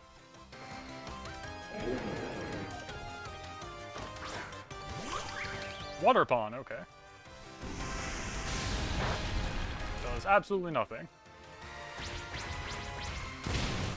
Yeah, I lose this one, unfortunately.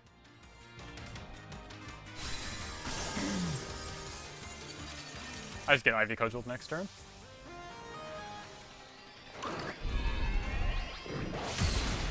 Does get Entei, though.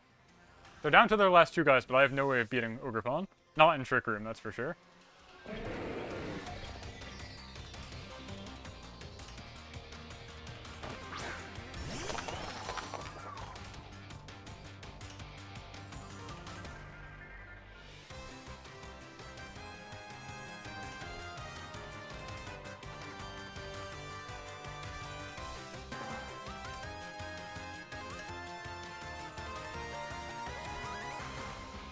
Unfortunate.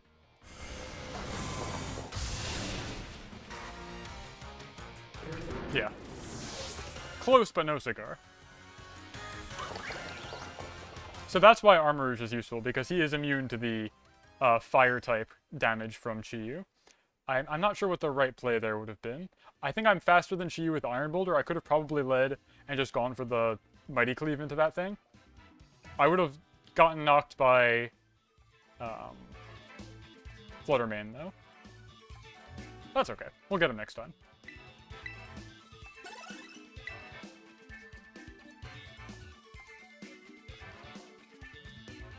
Yeah, so the lead would be indeed Armor Rouge being immune to Heat Wave. Like, they can't touch you, basically. But I swapped them out for Hatterene, because Hatterene is significantly stronger. Okay, so here we've got a rain team with the ability to reset terrain. So they got both of my numbers here, it looks like. I'll have to play this kind of smart, which will be tricky, but not impossible.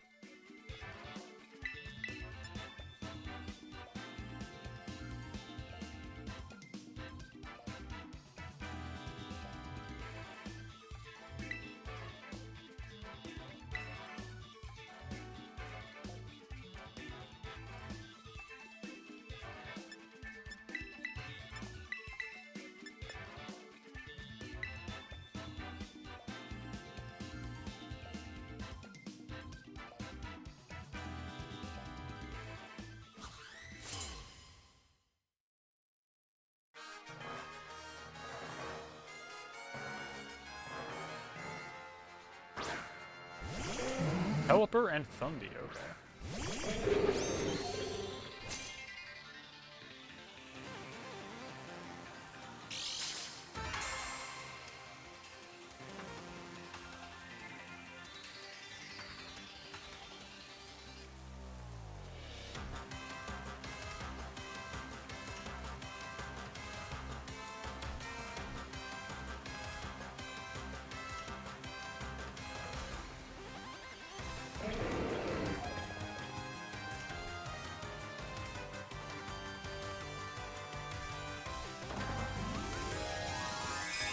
This is where they read the Grass Terra and fire a Hurricane into Iron Boulder, right?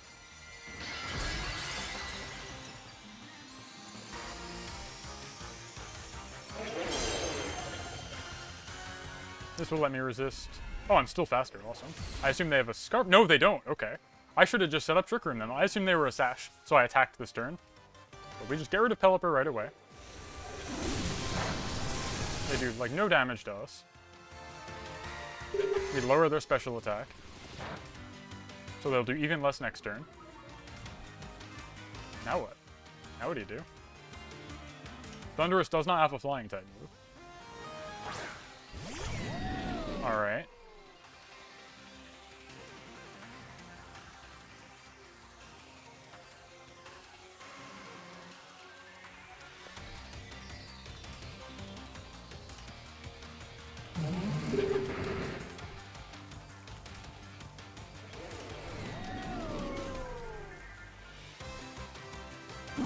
Thank you!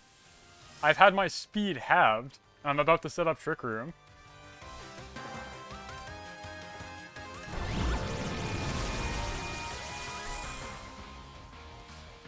The Rapska Click was, it's a move called Struggle Bug. It's a spread damage bug move that lowers the special attack of both people who get hit, or anybody who gets hit. Okay, I'm not about to click Trick Room, that's fine.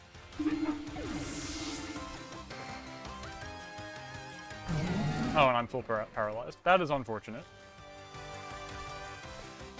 We can click you.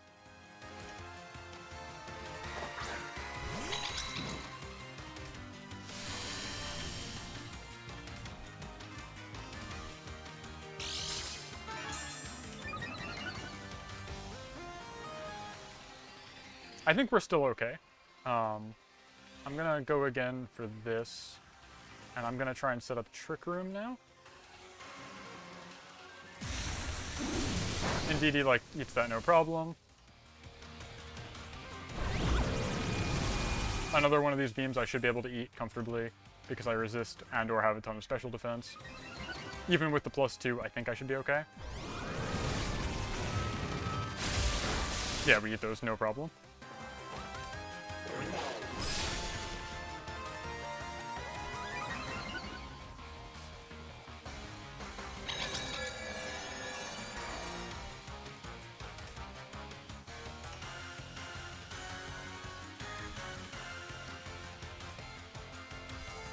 Just do a little bit of damage because I can. I don't want a helping hand because if he gets paralyzed, that's just like a wasted turn. I don't really have a reason to redirect in the Trick Room.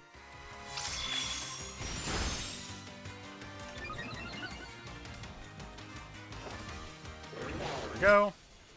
I believe all threats have been neutralized now. Unless this guy has a third sweeper in the back. We continue to eat those very comfortably.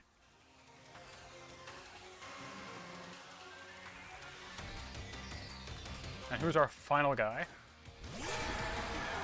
Okay, cool. Follow me. They're gonna Terra Water. They're gonna try and Wave Crash my Indeedee, which will just give me a free switch and a hat. We have Trick Room up. Terra Stellar! Oh, this is a cool one. So this is a Terra type they added in the DLC. It does not change your defensive properties, but gives you an effective stab boost once on each of your moves. Like a little bonus, just one time each. I don't know if he's going to get to attack, though. Barely. It's also a really cool hat, yeah?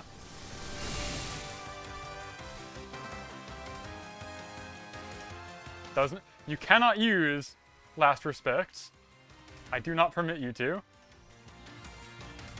I don't know if that doesn't count because it didn't connect. So he still has like bonus damage on one ghost move, but he's never gonna get to use it. I'm the paralysis really does suck.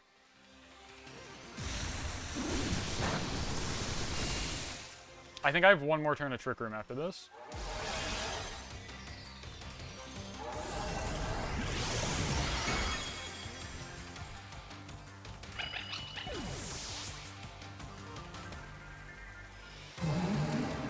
Tremendous recoil, and Life Orb. And we've got one turn of Trick Room, I think, left.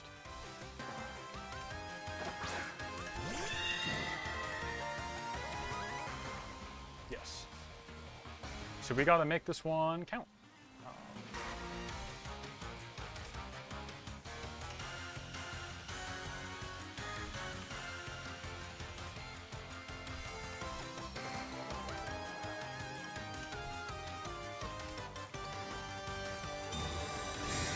Did I Mighty Cleave into that slot? I forget.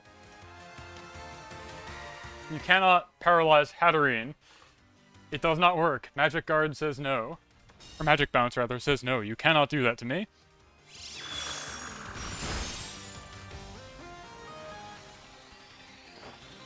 And we targeted the right slot. Oh no, we targeted the wrong slot. That's fine. They have a helmet. That's fine. And now they have only a... Okay, so this guy's only play is to hope I get full paralyzed, which I'm sure is what's going to happen here. That's their only out.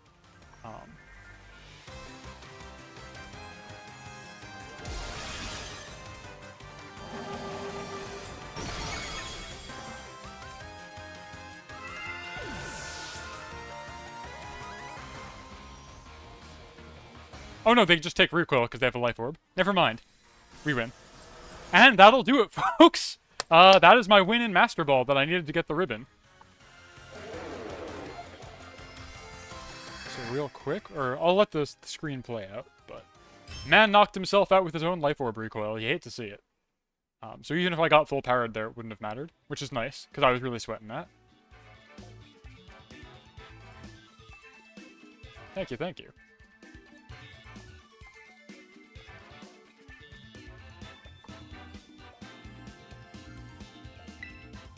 Congratulations for your victory in the highest rank.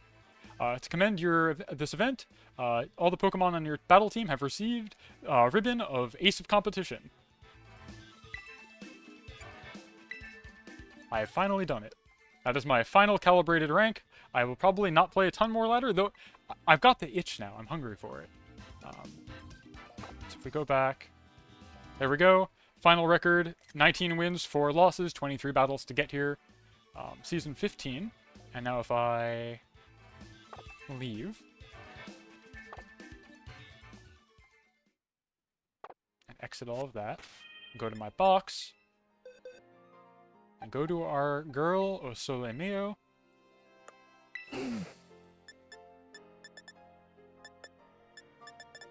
There it is. Now I gotta take a screenshot. There it is. Cool.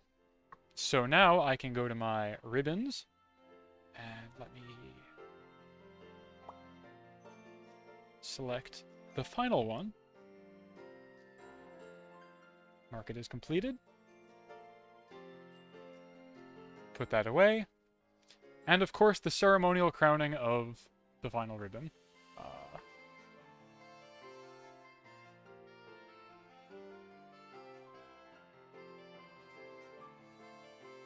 no. Oh, there it is. Wait, hold on. Hold on. What's going on here?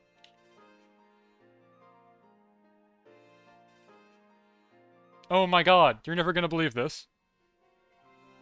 Because I have so many other ribbons. So, I'm trying to pin this to myself on VTube Studio, right?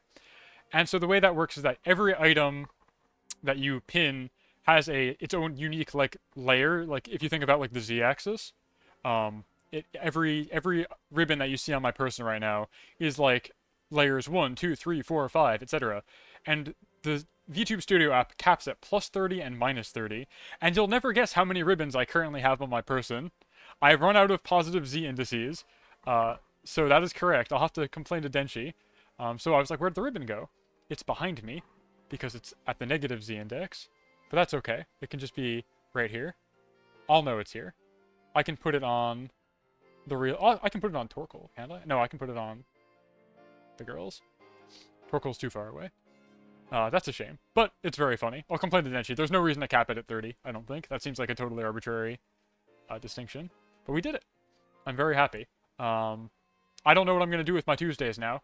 I've been doing this since July, because I only stream for about 2 hours once a week, if I'm lucky. This has taken me since literally July of last year. 90% of that, I feel like, was me stuck on the various battle trees, because that's just win 50 battles in a row, no mistakes, no do-overs, and those are very, very difficult, right? So I don't know what I'm going to do.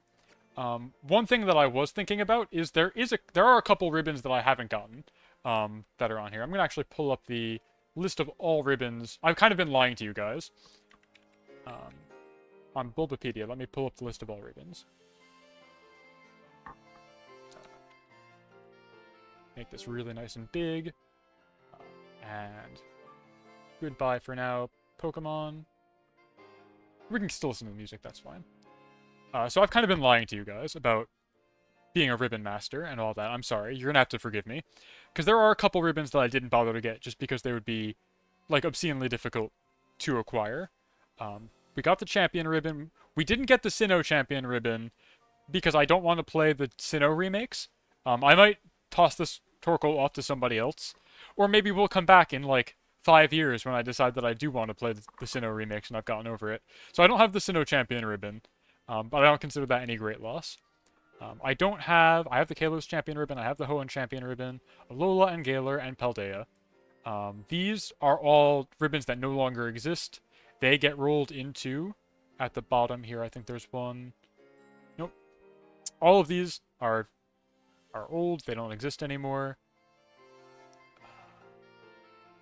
These ones we have, the Coolness Master, Twinkling Star. So those get all the little 16-bit ones that we saw before. If you had those when you transfer up from gens 4 to 5, and then 5 to 6, they get coalesced into this. And if you have all of them when you do that, they get coalesced into this golden one. And I didn't bother to get either of those because I value my sanity and I knew it just wasn't feasible.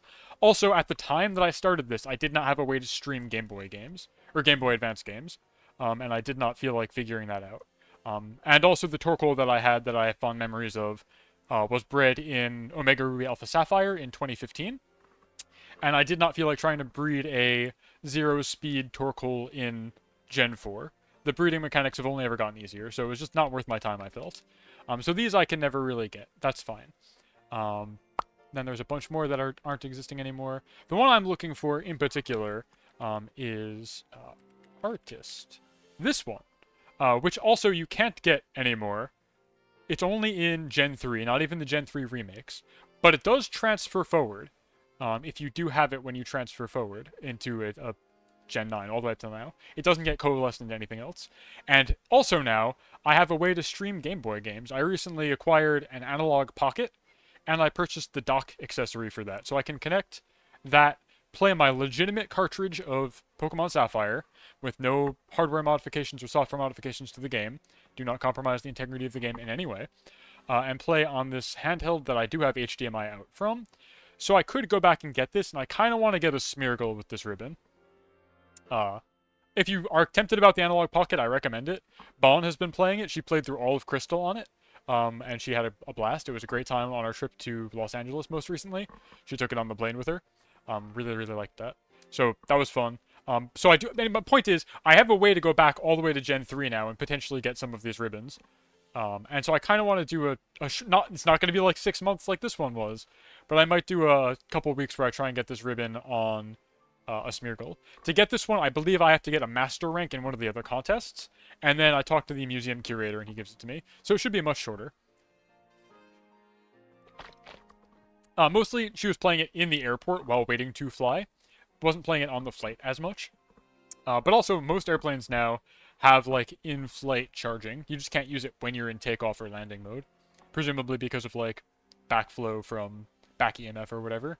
That the engines would blast out into outlets as they experience a ton of turbulence and, backwards force. I'm assuming that's why you're not allowed to be plugged in when the plane is taking off or landing, at least. Because I'm assuming the turbines would backflow and basically power surge everything that's plugged in. But I'm no aeronautics engineer, that's just a guess. So I don't know about the battery life in that regard, but it lasted us for a 2-hour wait at our gate, which was good. Anyway, so I might try and go back and get this one. I think it could be fun. I don't have that on Torkoal right now. I'll deal with it. Then there are some other ones that I also don't have, and I probably won't ever get, unless Pokemon Day has something ridiculous. There's the Legend Ribbon, which is when you beat Red at Mount Silver. I don't have my copy of Heart Gold anymore. There's this one, Training Ribbon. We got that one. Where is it? It's World Ribbon. This one. No. Where is it? Victory Ribbon. Once in a Lifetime Ribbon. Earth Ribbon. That's what I'm thinking of. I have a Heart Gold copy somewhere. When I went to my folks' place last, and I was clearing out my old childhood stomping ground, I found the box for Heart Gold, like Minton box, like the cardboard for it, pristine. The game case for it, pristine. The Pokewalker still has the little battery tab in it that I've never pulled out because I've never used it. Literally mint. The cartridge? No idea. I cannot find the cartridge anywhere. So I don't know. I'm sure it's somewhere. I can't imagine it's just missing. But I might take you up on that if you're willing to sell it to me for non-scalper prices. And speaking of scalper prices, this is one of the ribbons that I also probably won't get. This you can only get in Colosseum, which is a GameCube game. And, like, as you might know, those go for like $300 also. So I probably won't be getting this one or the one that follows it. Not the World Ribbon. There's another similar ribbon. I don't know where it is on this list. But there's some that you can only get from the GameCube game, Battle Towers. And since I don't have those GameCube games, and I'm not willing to spend like $300, I probably won't get them. But that said, next Tuesday, as in 1 week from today exactly, it is Pokemon Day, which I believe is the anniversary of when Pokemon first entered this world. Tuesday, February 27th is Pokemon Day. And depending on what they announce there, we might very well see a, like, eShop re-release of Colosseum and Gale of Darkness, because Nintendo likes to make money sometimes. Oh wait, the ribbon I'm looking for is this one, the National Ribbon. This is Gale of Darkness, and this one is Colosseum, I think. So if they re-release these games on a platform that I can actually get and don't have to pay $300 for a disc for, then I might be able to go get these on somebody as well. Speaking of Pokemon Day, while I have your ear, next Tuesday at 9:30 a.m. EST, I think it's 9:30. It's either 9 a.m. or 9:30 a.m. They will be doing a Pokemon Presents in honor of Pokemon Day. I am strongly tempted to adjust my work schedule such that I could live co-stream that event for all of you. That's 9 a.m. EST in 1 week from today. I would love to be able to see what they've got. My money is on a Gen 5 remake or related game. They've been teasing that a lot. However, historically, the remakes have only ever been in the generation that is twice their release generation, which is to say, the Gen 2 remakes came out in Gen 4, the Gen 3 remakes came out in Gen 6, the Gen 4 remakes came out in Gen 8. So if they were going to do a Gen 5 remake, it would likely be in Gen 10, which would be still 2 years away from now, optimistically speaking. Or I guess that's pessimistically speaking. I'd rather they just keep focusing on what they've got and not keep making more brand new games. But anyway, that's my best guess. Is we're currently in Generation 9. This is the 9th generation of Pokemon in Paldea here, the ones that you've been watching. That is Generation 9. So I would think it would be next generation would be when they do the Gen 5 remakes, if they're going to do them. But they've been really strongly teasing it, and the final DLC for Scarlet and Violet that we played on the channel a little while ago takes place in the waters outside of the Gen 5 region, Unova. Unova being a region based on New York City, and very much beloved by fans. So I don't know. Maybe we'll get like a spin-off game like Legends Arceus, except Legends Unova, about the cool dragons that live there. Maybe they'll announce the remakes. I don't know. I don't know what to expect. But I would really like to co-stream that event, and Pokemon also just put out a statement saying that you are allowed to just fully restream it, as long as you provide some kind of transformative commentary, and explain that you are doing it on behalf of the Pokemon Company, kind of like what I did for Worlds, and a couple of the regionals that we've watched so far. So there's a good chance that I will do that next Tuesday. As for playing the game that evening at this time slot, I don't know. I'll see how I'm feeling afterwards, but I'm looking forward to it. So please anticipate that. I only found out today that I'd be allowed to restream it, so I'll totally see if I can rearrange my work schedule, start later and work later, just so that I can stream early in the morning for all of you guys. But yeah, that's it. This long project comes to an end. It's been a blast. I've had a lot of fun playing previous games. It rekindled my love for the 3DS, like, broadly speaking, not just the 3DS Pokemon games. Now that I have a way to capture off of the 3DS, I think that opens up a lot of possibilities for other things for me to stream. I want to stream Snake Eater from the 3DS at some point, I think, and probably Sonic Rush. Both Rush and Rush Adventure. So look forward to that in the far-off future. And then more immediately, I've got an Ape Escape 2 playthrough that's going. For folks who were brave enough to tune in last Friday and had to watch me try and do a, like, very, very tightly timed exploit glitch on hardware and Ape Escape 2 on the PS2, I'm sorry. I'll try and practice between now and the next time I stream it. And yeah, Snake Eater, there is a version of Snake Eater on the 3DS. I don't know why, but there is. So I'll get my hands on that and we'll play it.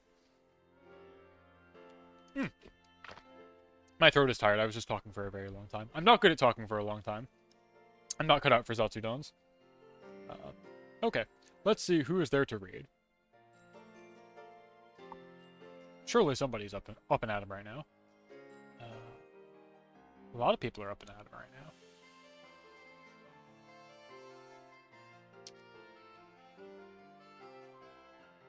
I'm gonna send you guys. I'm gonna send you guys to a friend of the channel, which is to say that I speak to her sometimes, but she's never been on this channel. I don't know why I said friend of the channel, but very fun, all-around entertainer. Raid.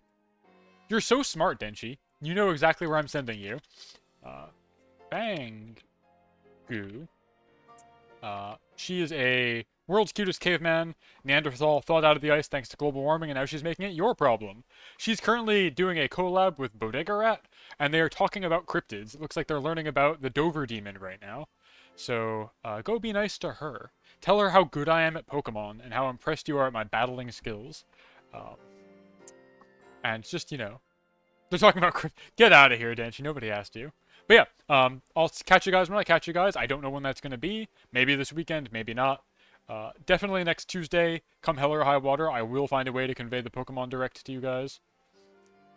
Oh, she is currently also being raided by somebody else right now, so I'm going to wait for that to pass, so we don't get caught in the riffraff. But yeah, I'll catch you guys when I catch you guys. This has been a real fun time. I'll figure out some more Pokemon content to do for sure soon. It might just be more ranked ladder stuff. It might be more ribbon hunting, shiny hunting, that kind of stuff. Yo, the real magic here is that now I can go to my team here and say I've got a Rabska with the champion ribbon. That's probably a lot more rare than the Torkoal. We're like the Iron Boulder with the champion ribbon. We love that for me. Pretty happy. Anyway, go be nice to Fang, bonus Sarah, and good night.